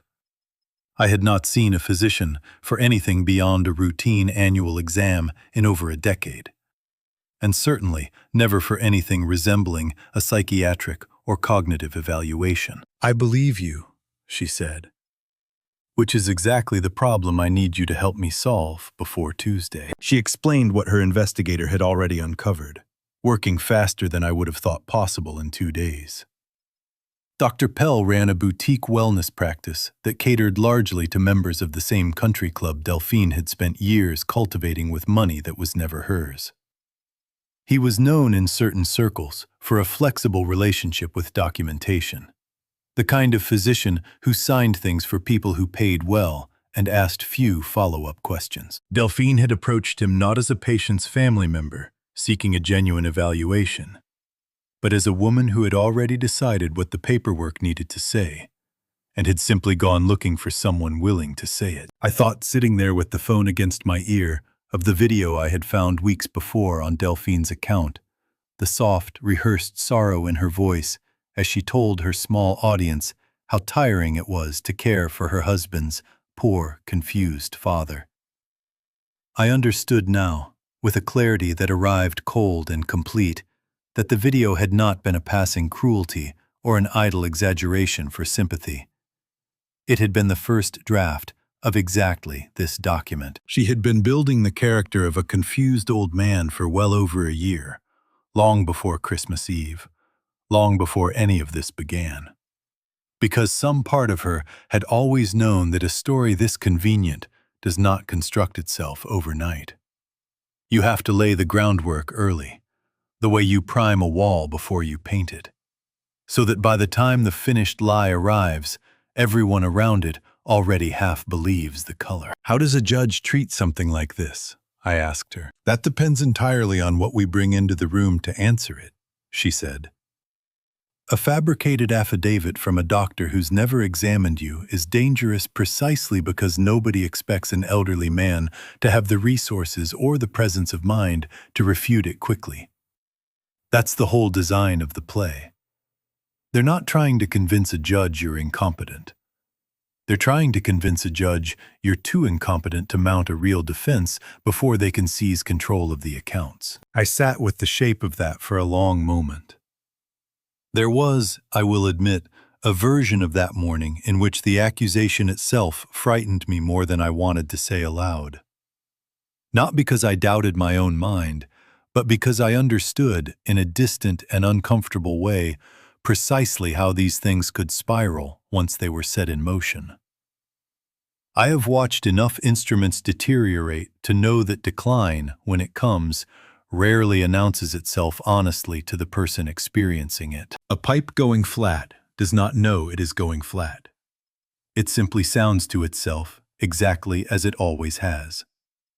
For one unguarded moment, sitting alone in that small kitchen, I wondered whether some sliver of what they were claiming might, however impossibly, be true. Whether a man could lose the thread of himself so gradually that he would be the very last to notice. I let the thought pass through me and out the other side. My mind that morning was doing precisely what it had always done: cataloging, calculating, holding 4 separate threads of a legal and financial siege in careful order without dropping one of them. Whatever was wrong in that house on the lake, it was not housed in my skull. I want to prove it, I told Odalis. Not argue it. Prove it. Put me in front of the best evaluator in the state and let the results speak instead of me. She was quiet for a beat, and then I heard something in her voice that might have been the closest she ever came in our years of acquaintance to relief. That's exactly what I was going to suggest, she said. I already have a name, head of neurology at the University Hospital. She's testified as an expert witness in more contested estates than I can count, and she does not soften a result to spare anyone's feelings. I told her to make the call. I told her I would go that afternoon, and every afternoon after that if necessary, and sit through whatever tests they wanted to give me, because I would rather walk into that courtroom with a stack of clinical data thicker than their fraudulent affidavit than spend one more hour defending myself with only my own voice, which they had already decided in advance not to believe. There was a version of that week where I might have simply withdrawn, let the accusations sit unanswered, retreated into the quiet of my workshop, told myself that a man who has already lost his son to greed should not have to also fight to prove his own mind belongs to him. I understood the appeal of that retreat even as I rejected it. Dignity, I have come to believe, is not a thing you are permitted to keep by staying silent when someone accuses you falsely. It is a thing you are required to defend loudly if necessary, the same way you defend a structure against a false claim of failure, with evidence, with precision, and without apology for taking up the room required to do it properly. I hung up the phone, put on my coat, and drove toward the hospital. Before I could give the fear in my chest any further room to argue with me. The roads were clear that day for once, the ice finally beginning to loosen its grip on the county.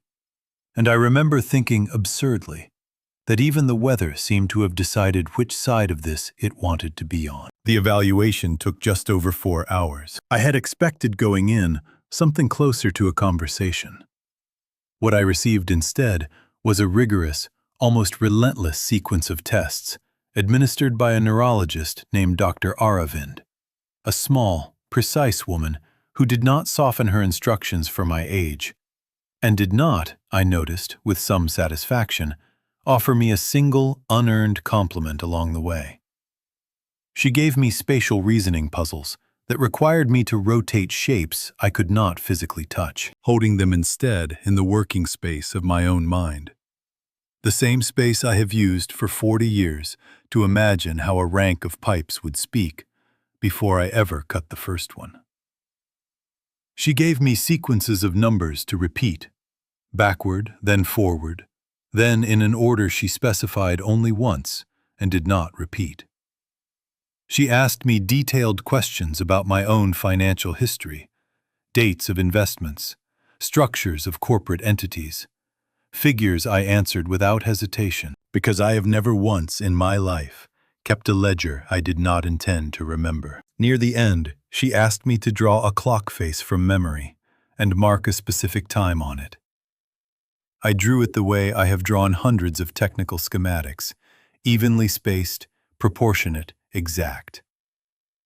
She studied it for a long moment before setting it aside without comment, which I had come to understand over the course of the afternoon was itself a a kind of compliment. When it was finished, she reviewed her notes in silence, while I sat across from her, my hands folded on the table, waiting.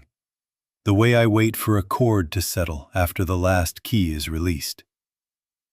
She told me eventually that my cognitive function was not merely typical for a man of 72. It was, in her clinical language, exceptional, uncompromised across every domain she had tested, with reasoning and recall well above the baseline for adults of any age. She would, she said, be drafting a full report, 20 pages, sealed with the hospital's official certification, stating in plain and unambiguous terms that I possessed complete mental clarity and total executive function.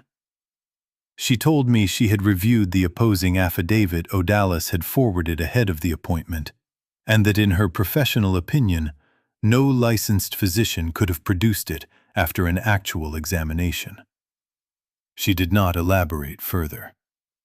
She did not need to. I drove back to Galena that evening, with the promise of the report following behind me by courier.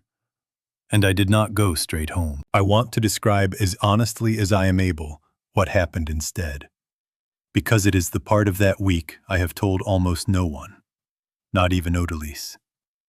And it does not make for a tidy episode in the story of a wronged father restoring order to his own life. I drove past my own street, past the dry cleaner and the diner with its one lit booth, out to the edge of town, to Emmanuel Lutheran, where the old Muller organ sat in its loft above an empty sanctuary. I have a key. I have had one for 30 years, since long before Marion died, back when I still tuned that instrument twice a year, out of nothing but affection for the building and the people who worshipped inside it.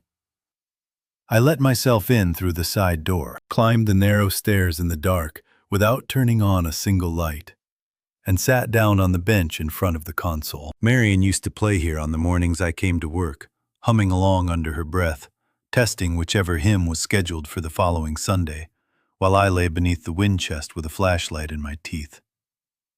She had a way of resting her foot too heavily on the swell pedal, always overcorrecting the dynamics in the second verse. A small, imperfect habit I used to tease her about, and would now give a great deal to hear again. Even badly played. Even just once. I had heard that particular chord progression, the one from the final verse of a hymn she loved, so many times from underneath that instrument, that I could still hear it now, without a single pipe sounding the way you can hear a room's silence, and somehow still know exactly what note is missing from it. I rested my hands on the manual. The keys were cold under my fingers, the ivory worn soft in the places where 3 generations of hands had pressed them before mine. And for a moment, I let my eyes trace the row of stop knobs I had reset myself a dozen times over the decades, each one labeled in the same careful script the church's original builder had used a century ago. I did not play. I sat there for a long while in the dark, my hands resting on the keys the way you might rest a hand on the shoulder of someone sleeping, careful not to wake them. And I let myself feel for the first time since the porch, everything I had spent the last 12 days holding at a careful, engineered distance. The exhaustion of it. The particular, specific grief of having just spent an entire afternoon proving, clinically, in writing, that I was not losing my mind, while the son I raised sat somewhere across town, believing, or claiming to believe, that I was. The old ache of my own father, 6 visits in 2 years, a debt I had spent decades trying to repay by overcorrecting with a son who had, in the end, learned nothing from my correction, except how convenient my guilt could be made to serve him. I understood sitting there, with my hands motionless above the keys, that this loft was the one place left in my life where no one required anything of me at all. Not my son, not the court, not even Marion, who was long past requiring anything from anyone. I could sit in that particular silence and simply be a tired old man with cold hands, without having to prove a single thing to a single soul. And I recognized, even as I allowed myself the relief of it, How rare that had become in the space of 12 days. I did not cry. That is not, I think, a failure of feeling, so much as simply an accurate description of the kind of man I have always been. I sat instead in the cold dark of that loft, my hands motionless on a set of keys I had chosen not to press. And I let the silence do whatever work silence does in a man who has spent his whole life more comfortable inside instruments than inside himself. After a while, I do not know exactly how long, I lifted my hands from the keys, closed the fallboard gently, the way you close it after the last service of the evening, and went back down the narrow stairs into the cold. I drove home. I slept for the first time in days without waking once before my alarm. The next morning, Odalis met me outside the county courthouse. The 20-page report from Dr. Aravind sealed inside her leather folio, along with the rest of the case she had spent nearly 2 weeks assembling. She looked at me for a moment before we went in, the particular assessing look of a woman checking a structure for weak points before she puts her full weight on it. "You look steadier than I expected," she said. I told her I had slept well. I did not tell her where I had been the night before, or what I had and had not done with my hands in the dark. Some things I have decided belong only to the person who lived them, and the instrument that witnessed it, and I intend to keep it that way. We climbed the wide stone steps together, the report riding in her briefcase, like a verdict already written, and walked through the heavy doors into whatever the morning had decided to make of us. The cold followed us in for only a few steps before the building swallowed it, the way old stone buildings do, holding their own weather, regardless of what the sky outside intends, indifferent to whatever verdicts were about to be argued beneath its old, patient ceiling. The county courthouse was a heavy limestone building from another century, the kind of architecture meant to remind everyone who walked through its doors that the business conducted inside outlasted whatever personal grievance had brought them there. Odalis walked beside me through the marble lobby with the particular unhurried confidence of a woman who has already won an argument and is simply waiting for the room to catch up. We took our seats at the respondents' table in a courtroom paneled in dark wood, fluorescent light doing its flat, sterile best to compete with the gray morning outside. Across the aisle, Corwin and Delphine sat beside their attorney, a tall, smooth-voiced man named Ransom, whose suit fit considerably better than the case he had been hired to argue. Corwin would not look at me. Delphine sat rigid beside him, her makeup precise again, though nothing in her posture matched the composure she had rebuilt on her face that morning. The magistrate entered a few minutes later, a stern woman named Judge Calloway, a woman with a reputation, Odalis had told me on the drive over, for having absolutely no patience for petitions she considered frivolous, and even less for the attorneys who brought them. She opened the file, glanced briefly at both tables, and asked Ransom's side to present their justification for stripping a grown man of his legal autonomy. Ransom stood. He spoke with the practiced theatrical sorrow of a man who has given this particular speech before in other courtrooms for other clients and simply swapped out the names. He described a tragic case of sudden cognitive decline. He told the court that a loving family had watched with growing alarm as their father's behavior turned erratic and paranoid over the course of a single holiday season, culminating in the abrupt freezing of shared accounts and an eviction notice served against the very family he had spent years supporting. He painted a portrait of confusion masquerading as cruelty, and asked the court, with visible sympathy, for his own performance, to grant temporary guardianship so that this family might protect their father from the consequences of his own deteriorating mind. To seal the argument, he produced the affidavit. He handed it to the court clerk with a flourish that suggested he believed the document would end the hearing on the spot. He announced that it was signed by a licensed physician, Dr. Pell, certifying that I lacked the capacity to manage my own finances and required immediate protective intervention. Judge Calloway reviewed it without expression. The courtroom held its collective breath, the particular way a room holds its breath when it does not yet know which direction the outcome is about to break. She looked up and turned her attention to our side of the aisle. "Does the respondent wish to be heard before I rule?" Odalis rose. She did not carry herself with Ransom's theater. She moved the way she always moved, unhurried, precise. A woman closing a deal rather than performing a tragedy. "We're not here to argue the emotional framing of the petition," she said. "We're here to address the structural integrity of the evidence." She walked to the clerk's desk and asked to examine the affidavit directly. She studied the signature for a moment, then turned back to the bench. "For the record," she said, "my client has never been examined by Dr. Pell. He has never met the man. He has not seen a physician for anything beyond a routine physical in over a decade."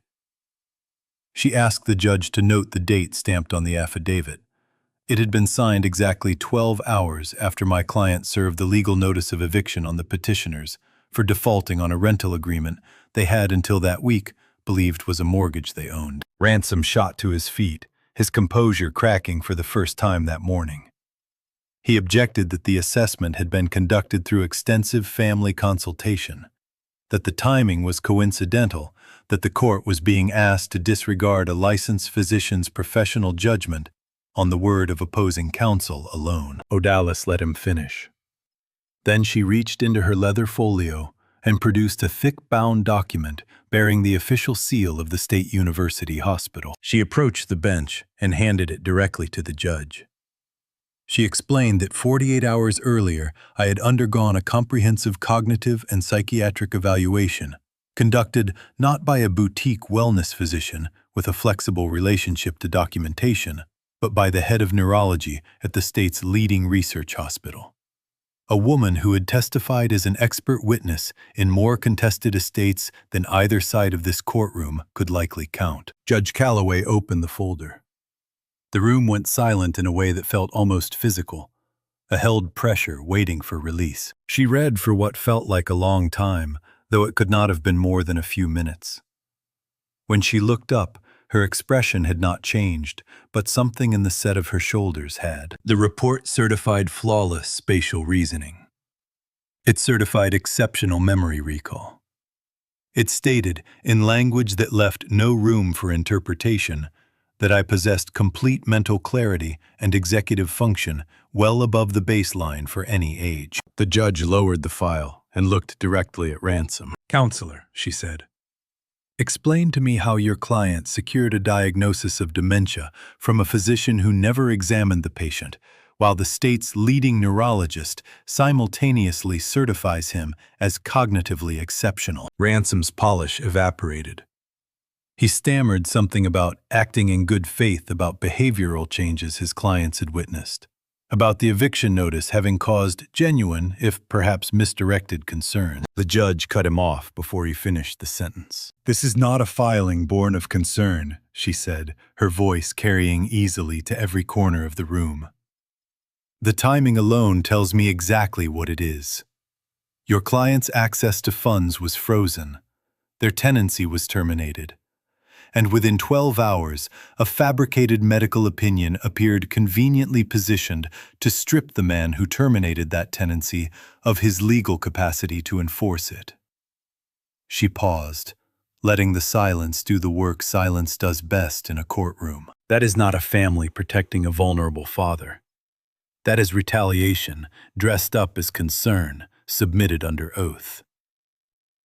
She looked past Ransom to Corwin and Delphine directly. "I find your conduct here deeply troubling. Attempting to weaponize a guardianship proceeding to circumvent a lawful eviction is a serious abuse of this court's process. Submitting an unverified and I suspect entirely fraudulent medical document to seize control of another citizen's assets borders on criminal fraud. And I want that observation entered clearly into the record." She announced that the emergency petition for guardianship was dismissed with prejudice. No further filings of this nature would be accepted without an independent court-appointed medical examiner. She turned her attention to Ransom one final time and suggested in a tone that made clear it was not really a suggestion, that he advise his clients to retain criminal counsel before their next appearance in any courtroom in this county. The hearing was over almost as abruptly as it had begun. Ransom did not linger. He gathered his papers with visible haste and left without a word to either client the particular retreat of a man protecting his own reputation from a fire he had not started, but had, however, briefly agreed to fan. I stood and buttoned my coat. Across the aisle, Corwin sat with both hands gripping the edge of the table, his knuckles pale, his breathing shallow and uneven. The posture of a man finally understanding the full shape of what he had built and lost in the space of 2 weeks. Delphine stared straight ahead at nothing, her rigid composure the only thing left holding her upright. I walked past their table without a word.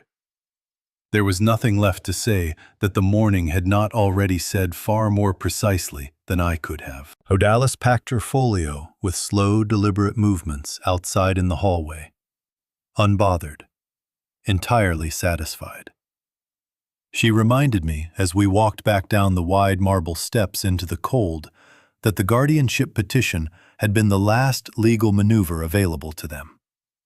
Everything else that remained, the forged signature, the stolen medical funds, the extortion attempt caught on camera, belonged now to a different, harder kind of court. The civil matters, she said, were finished. The criminal liability, she told me, was finally ripe enough to harvest. We had spent 2 weeks building the case, slowly, patiently, the way you cure concrete before you dare put weight on it. And now, at last, it had set hard enough to bear everything we intended to build on top of it. 3 days of silence followed the dismissal, and by the 3rd day, I understood exactly what kind of silence it was. Not resolution, calculation. Odalis called me on the morning of the 8th.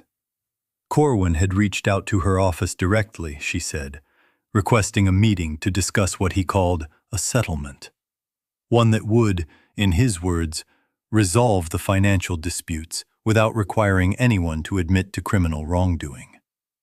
He claimed to have documentation that would change the shape of the entire conversation. He's out of attorneys, Odalis said. Ransom withdrew the morning after the hearing. Whatever he's bringing today, he's bringing alone, or with whatever help he could still afford. I asked her what she thought that meant. I think a desperate man with no legal counsel and 48 hours left before eviction is exactly the kind of man who makes the mistake that finally finishes this, she said. I want you there. I want the room recording. And I want you to let me do the talking until I don't. I arrived at her office a little before 3 that afternoon. The granary building looked different in the flat gray light of early January than it had 2 weeks earlier, though I understood, standing in the elevator on the way up, that the building had not changed at all. I had. Odalis met me at the door and walked me through the setup her investigator had completed that morning. Small, discreet lenses fitted into the smoke detectors and tucked behind the spines of a shelf of legal encyclopedias no one had opened in years. Every word spoken in that office, she told me, would exist somewhere beyond the memory of the people who spoke it. We sat together for a few minutes before they arrived, going over the shape of what we expected. Odalis believed Corwin would attempt to negotiate a repayment schedule, something that acknowledged partial wrongdoing while avoiding the word fraud entirely. A document his few remaining resources might be stretched thin enough to survive, signing some careful middle ground between confession and collapse. I told her I did not think he had it in him anymore to negotiate honestly with anyone, least of all himself. 6 years of never once losing an argument in that household had left him without any real practice at losing one gracefully. I remember watching the winter light move slowly across her desk while we waited. The particular gray that settles over Wisconsin in early January and does not lift again until March. And thinking that this office had become, in the space of 2 weeks, a kind of second courtroom. Quieter than the first, but no less consequential. At precisely 3 o'clock, the elevator doors opened in the lobby below, and I watched on the small monitor at Odalis' desk as Corwin walked in. He looked worse than he had in court. His suit was wrinkled slept-in rather than worn. His posture, once broad and confident enough to fill a doorway, had folded inward, the particular collapse of a man who has spent several sleepless nights discovering exactly how small his world had become. He was not alone. Beside him walked a thin, unremarkable man, carrying a worn leather briefcase, dressed in a cheap gray suit that did nothing to suggest the confidence of an actual attorney.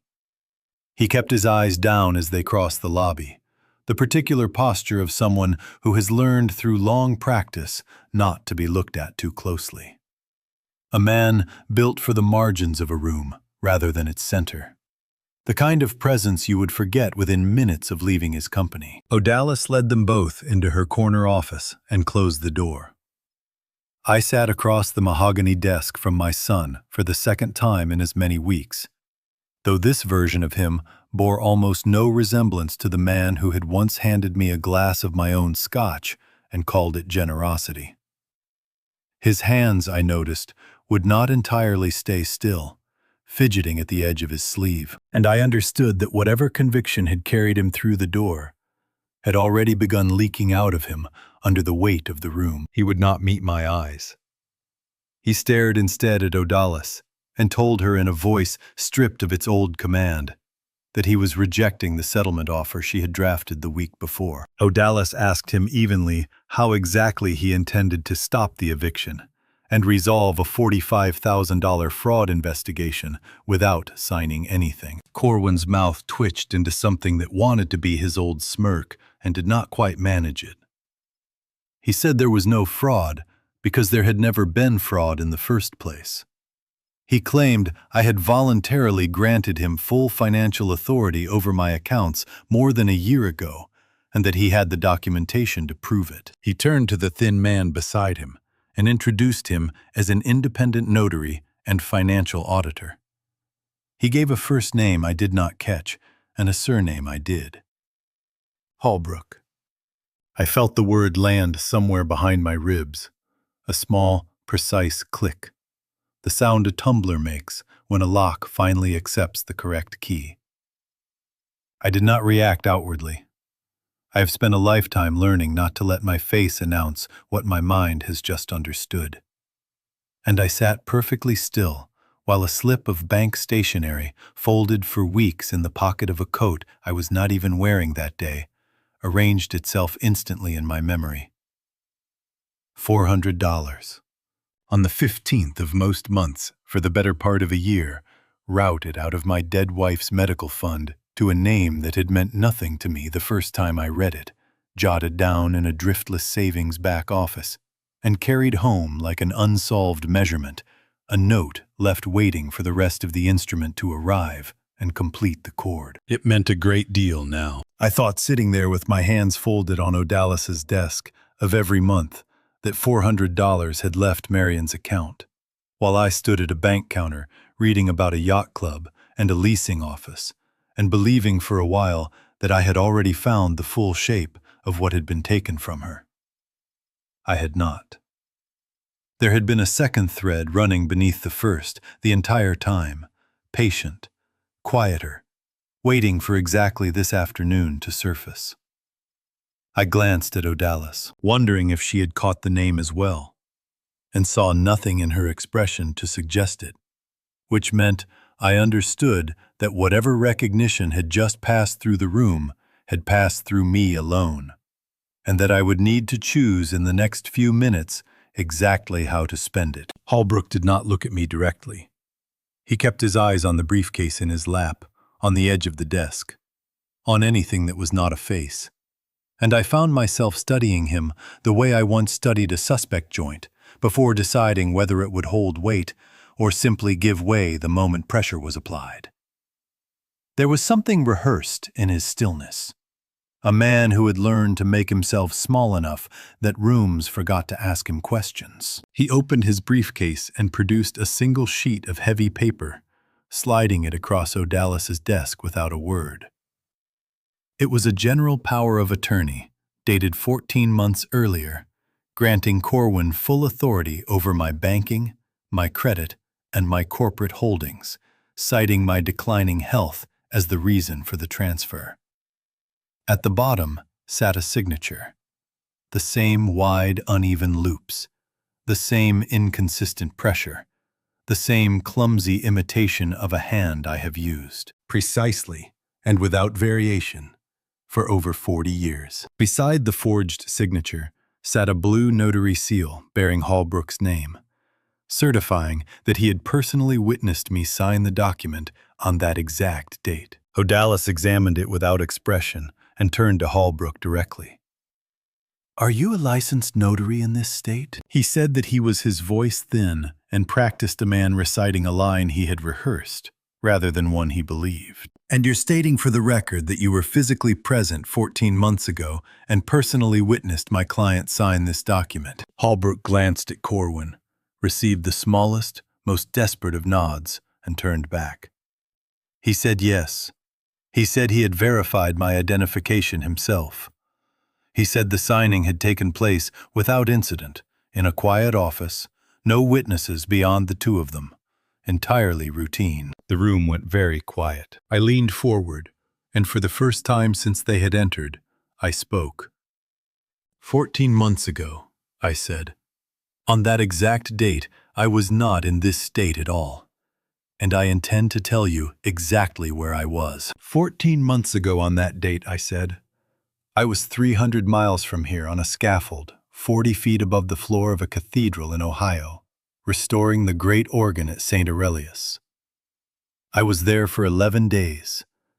I can give you the name of the project foreman, the parish administrator, the hotel where I stayed, and the payroll records of the 4 union technicians who worked beside me that entire week. I can give you the diocesan inspection log, signed and dated, confirming my presence on site every single morning. There were roughly 40 people who saw my face that week, most of them for hours at a time, and not one of them was in a notary's office watching me sign a document I have never seen before today. The room did not move for a long moment. O'Dallas turned toward Holbrook with the particular stillness of a woman recalculating an entire argument in real time. You said you verified his identification yourself, she said. In person. On that date. Holbrook did not answer immediately.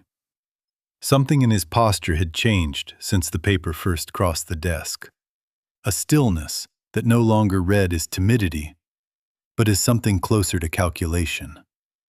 A man watching a script fall apart and deciding in real time how much of it was still worth reading aloud. I want to ask you something directly, O'Dallas said. Her voice dropping into the register I imagine she reserves for witnesses she already suspects are lying badly.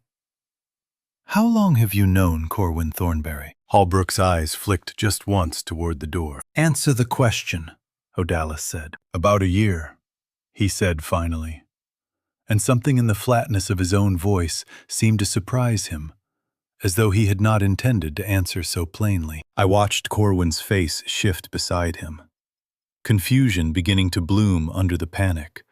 The particular expression of a man realizing that the one person he had paid to save him might not in fact be entirely on his side. A year, O'Dallas repeated.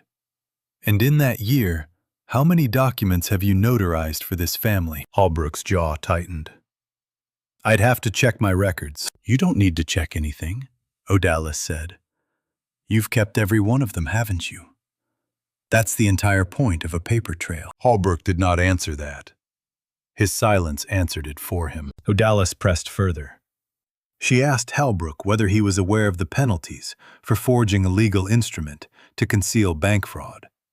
for impersonating a notary in the commission of identity theft, for participating in a scheme to seize an elderly citizen's assets through fabricated documentation. She recited each charge slowly, deliberately, the way a woman lays bricks she has already measured twice. Holbrook set the briefcase down on his lap and folded his hands over it. "I'm not the one you should be building that case against," he said quietly. Not entirely. Corwin's head snapped toward him.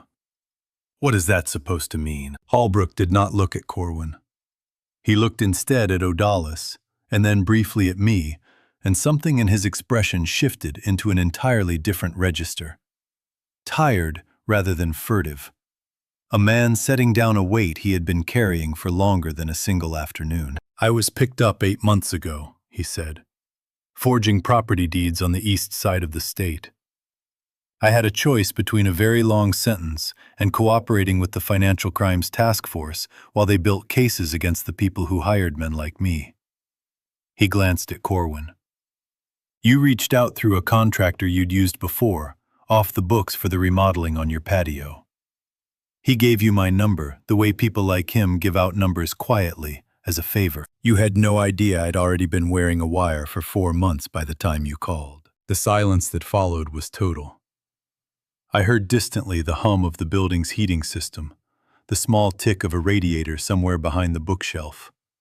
Sounds that had been present the entire meeting and only now became audible again. Corwin's mouth opened.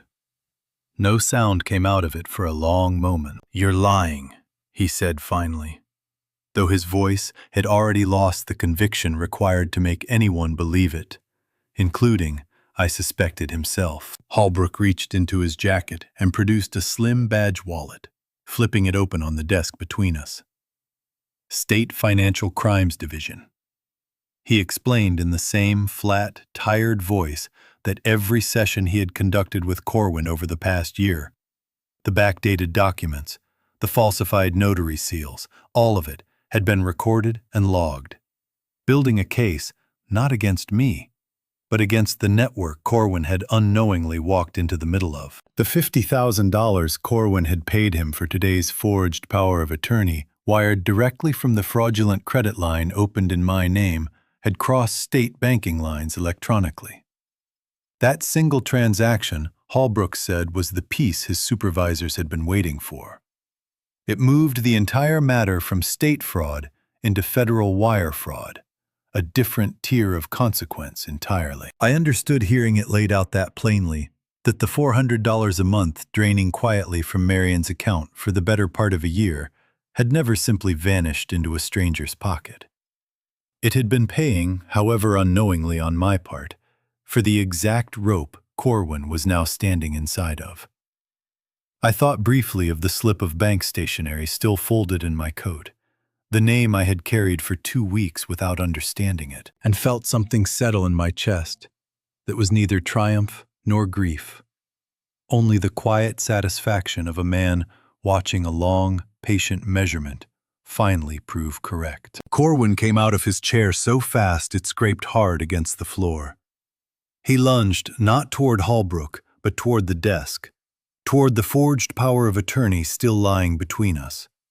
Some final desperate instinct telling him that if he could simply destroy the paper, he could somehow unmake the last hour along with it. I caught his wrist before his fingers closed on it. 40 years of gripping steel cable and stubborn tuning pins had left more strength in my hands than a man his age might expect from a man mine.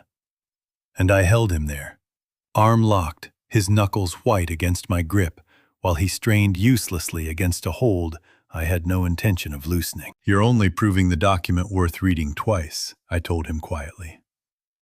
Struggling against a thing never once made it less true. He stopped fighting my grip almost as suddenly as he had started, some final reserve of will simply giving out, and sank back into his chair, breathing hard, staring at the desk as though it might, if he watched it long enough, offer him some way out that did not exist. "Please," he said, and it was the smallest I had ever heard him sound, smaller even than the voicemail from the 40th call.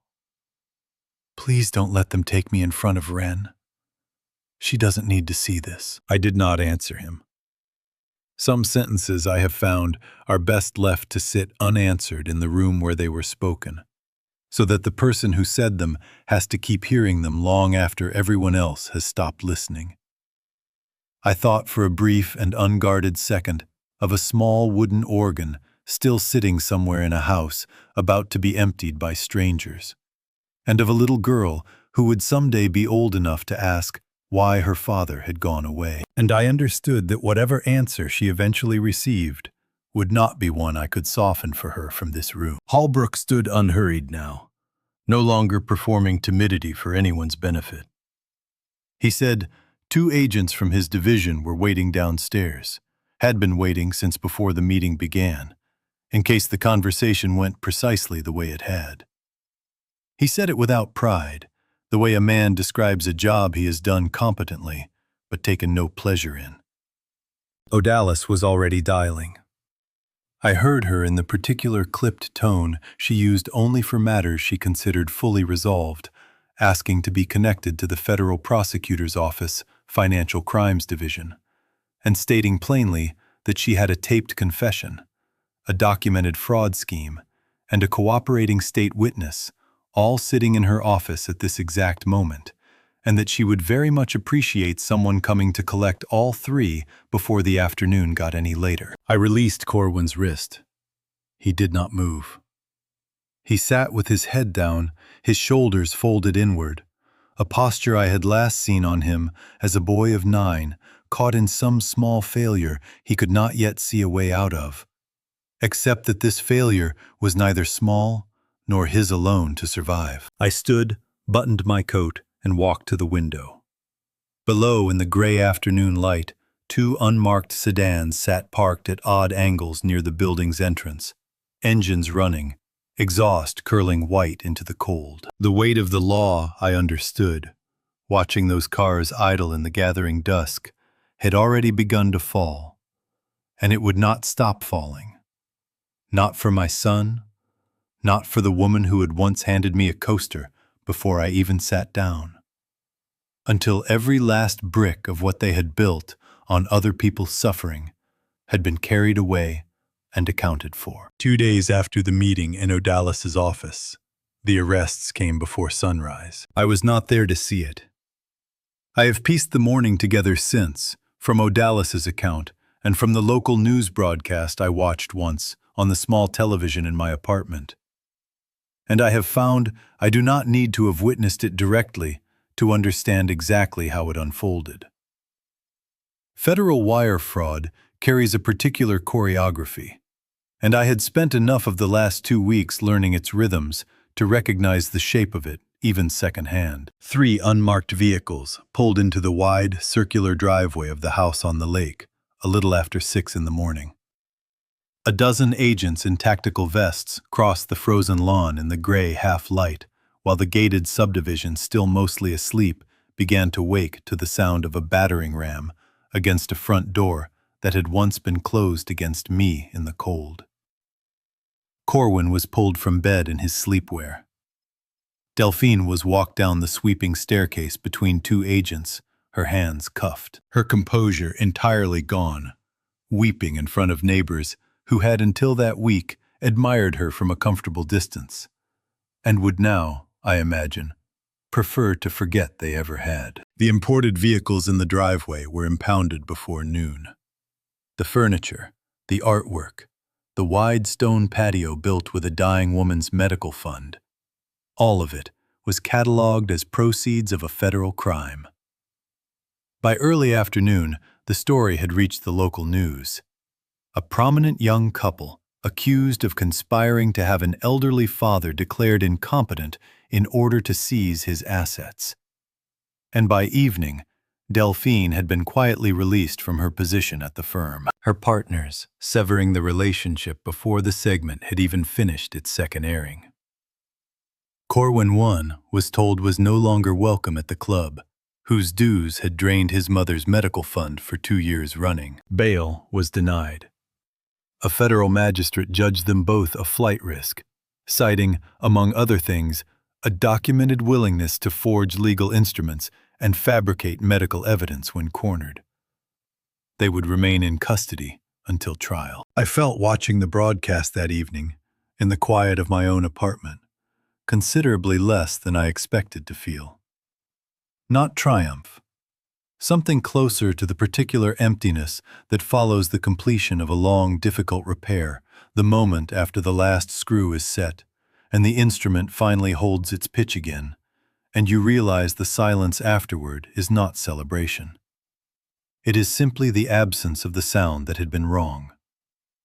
I sat with that emptiness for a long while, the television still murmuring in the background, and found I did not want to fill it with anything just yet. The eviction came 3 weeks later, on a morning nearly as cold as the one that had started all of it. I drove to the subdivision one final time, though not to watch anyone dragged from the house. The federal seizure had already stripped it of every possession worth cataloging, and what remained was simply a matter for the county sheriff to finish, an empty formality, now that the real weight of the law had already landed elsewhere. I stood on the sidewalk beside the frozen trunk of an old elm and watched 2 sheriff's deputies walk the last of it through verifying the house was clear, while a handful of neighbors gathered at a careful distance, arms crossed against the cold, watching the family who had once hosted their holiday parties reduced to a matter of public record. Delphine came out first, released on bail. By then, wearing plain clothes rather than the tailored silk I remembered from the porch, carrying a single small box against her chest. She did not look at the neighbors. She did not look at me. She walked with her head down toward a waiting car, the particular gait of someone counting the steps rather than the distance. Corwin came out a few minutes after her, a deputy walking close behind him, carrying nothing at all. His shoulders, once broad enough to fill a doorway, had folded inward, the way I had watched them fold in O'Dallas's office, and he stumbled slightly on the icy front step. The deputy did not reach out to steady him. He saw me standing by the elm tree, and he stopped walking. For a moment, neither of us moved. I do not know what he intended to say, whether he wanted to beg for something I no longer had the ability to give him, or simply to look at me one last time before whatever came next carried him somewhere I would not be present to witness. I offered him nothing, not comfort, not condemnation. I have spent a lifetime learning exactly how much weight a structure can bear before it fails, and I had absorbed the weight of his cruelty for 6 long years, hoping a foundation could stabilize a warping frame. It could not. A bridge that has fallen into the river is not repaired by standing on the bank and wishing it whole again. It is cleared away so that whatever runs beneath it can move freely once more. He read the finality in my face, whatever was left of him understanding it more clearly than any document O'Dallas had ever placed in front of him. And he turned finally and followed the deputy down the frozen walk toward the street. I did not watch the car pull away. I got into my own truck, started the engine, and drove back toward Galena without once checking the mirror. The road along the lake looked the same as it had 6 weeks earlier. The same flat gray water, the same bare trees leaning into the wind. And I found it strange driving past all of it that a landscape could remain so entirely unmoved by the amount of ruin that had just passed through it. The trial, when it came in early spring, was brief. The evidence, O'Dallas told me afterward, had left the prosecution with almost nothing left to argue, and the defense with even less. I sat in the gallery and gave my testimony when asked, describing the porch the ham left cooling on a doormat. The 6 years of quiet subsidy dressed up as a father's simple devotion. I did not embellish it. I did not need to. The facts, laid out in their correct order, required no assistance from me to land with their full weight. The judge sentenced Corwin to 12 years in state prison. Delphine received 7. Both were ordered to pay full restitution, every dollar traced from Marion's medical fund, every fraudulent draw on the credit line redirected back through the courts toward the corporate entity that had, in the end, quietly absorb the entire cost of proving what kind of family they had actually been. I did not feel joy when the gavel came down. I felt instead the particular stillness of a man who has finished tuning an instrument that will never again need his attention, who has closed the case, packed away the tools, and understood that whatever music this family might have made together had already long before that morning gone permanently and irretrievably out of tune. I walked out of the courthouse into a clean, cold spring light, the gray winter finally beginning to loosen its grip on the county. And I thought for the first time in months not of Corwin at all, but of a small wooden organ still sitting somewhere, if anyone had bothered to keep it, in a house that no longer belonged to anyone I knew. Whatever became of it, I hoped, foolishly perhaps, that some child somewhere might still find it and press her mouth to the pipe, and hear the one low note it had always been built to give. 2 days after the meeting in Odalis's office, the arrests came before sunrise. I was not there to see it. I have pieced the morning together since, from Odalis's account and from the local news broadcast I watched once on the small television in my apartment. And I have found I do not need to have witnessed it directly to understand exactly how it unfolded. Federal wire fraud carries a particular choreography, and I had spent enough of the last 2 weeks learning its rhythms to recognize the shape of it even secondhand. 3 unmarked vehicles pulled into the wide circular driveway of the house on the lake a little after 6 in the morning. A dozen agents in tactical vests crossed the frozen lawn in the gray half-light, while the gated subdivision, still mostly asleep, began to wake to the sound of a battering ram against a front door that had once been closed against me in the cold. Corwin was pulled from bed in his sleepwear. Delphine was walked down the sweeping staircase between 2 agents, her hands cuffed, her composure entirely gone, weeping in front of neighbors who had until that week admired her from a comfortable distance, and would now, I imagine, prefer to forget they ever had. The imported vehicles in the driveway were impounded before noon. The furniture, the artwork, the wide stone patio built with a dying woman's medical fund, all of it was cataloged as proceeds of a federal crime. By early afternoon, the story had reached the local news. A prominent young couple accused of conspiring to have an elderly father declared incompetent in order to seize his assets. And by evening, Delphine had been quietly released from her position at the firm, her partners severing the relationship before the segment had even finished its second airing. Corwin 1 was told was no longer welcome at the club, whose dues had drained his mother's medical fund for 2 years running. Bail was denied. A federal magistrate judged them both a flight risk, citing, among other things, a documented willingness to forge legal instruments and fabricate medical evidence when cornered.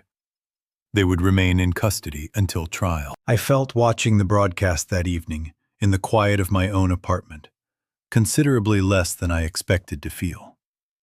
Not triumph, something closer to the particular emptiness that follows the completion of a long, difficult repair, the moment after the last screw is set, and the instrument finally holds its pitch again. And you realize the silence afterward is not celebration. It is simply the absence of the sound that had been wrong.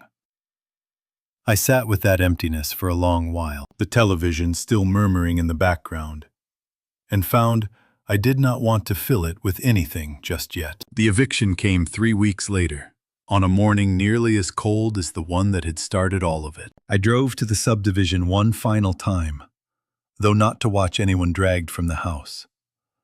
The federal seizure had already stripped it of every possession worth cataloging, and what remained was simply a matter for the county sheriff to finish.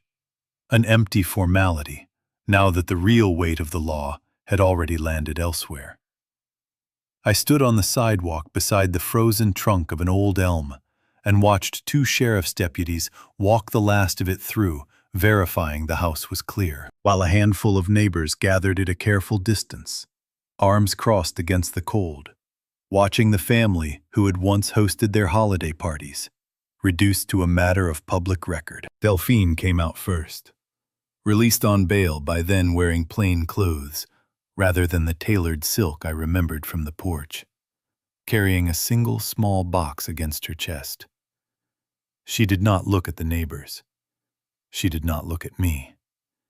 She walked with her head down toward a waiting car, the particular gait of someone counting the steps rather than the distance. Corwin came out a few minutes after her, a deputy walking close behind him, carrying nothing at all.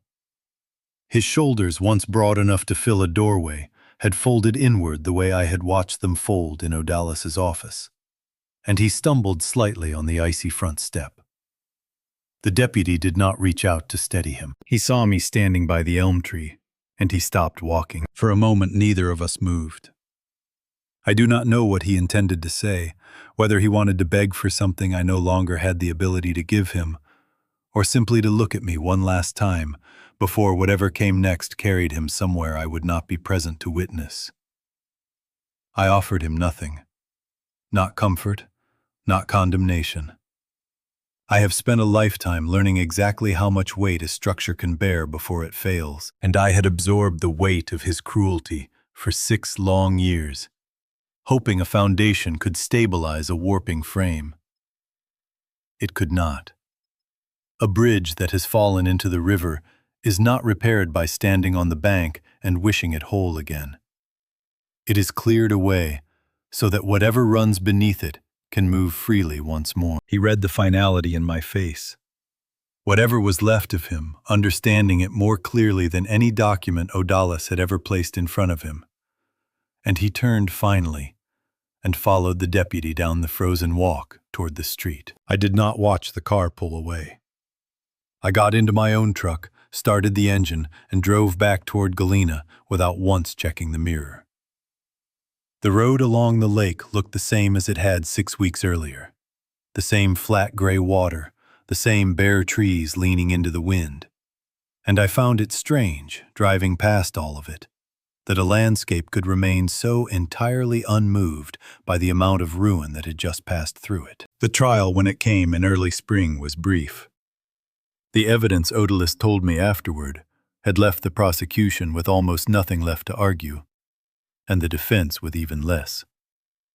I sat in the gallery and gave my testimony when asked, describing the porch the ham left cooling on a doormat, the 6 years of quiet subsidy dressed up as a father's simple devotion. I did not embellish it. I did not need to. The facts laid out in their correct order required no assistance from me to land with their full weight. The judge sentenced Corwin to 12 years in state prison. Delphine received 7. Both were ordered to pay full restitution, every dollar traced from Marion's medical fund, every fraudulent draw on the credit line redirected back through the courts, toward the corporate entity that had in the end quietly absorbed the entire cost of proving what kind of family they had actually been. I did not feel joy when the gavel came down. I felt instead the particular stillness of a man who has finished tuning an instrument that will never again need his attention, who has closed the case, packed away the tools, and understood that whatever music this family might have made together had already long before that morning gone permanently and irretrievably out of tune. I walked out of the courthouse into a clean, cold spring light, the gray winter finally beginning to loosen its grip on the county. And I thought for the first time in months not of Corwin at all, but of a small wooden organ still sitting somewhere, if anyone had bothered to keep it, in a house that no longer belonged to anyone I knew. Whatever became of it, I hoped, foolishly perhaps, that some child somewhere might still find it and press her mouth to the pipe and hear the one low note it had always been built to give. Spring settled fully over Galena by May. The ice gone from the river, the dry cleaner's steam presses hissing through my apartment floor each morning like an old familiar hymn. I kept the small workshop, the drafty apartment, the same soft, worn jeans, not to prove anything anymore, but because I had discovered, somewhere in that winter, that I simply preferred the life I had built to disappear into. I did not see Ren again that year. Some doors, once a court has finished with them, do not reopen on anyone's schedule but the law's. In late June, an envelope arrived with no return address. Inside was a single sheet of drawing paper, a child's careful crayon rendering of a small wooden organ. 6 pipes, each a different color. And beside it, in blocky, uneven letters, 3 words. It is breathing. I have it pinned above my workbench still. I do not know if she remembers where it came from. I do not know if I will be the one who gets to explain it to her. What I have come to believe is this. Love that survives only on the condition of endless, silent sacrifice is not love at all. It is exploitation wearing the family's own face, and no debt owed to the child you once were obligates you to keep paying it forever to the man that child became. Blood is where a family begins. It was never where it is required to end.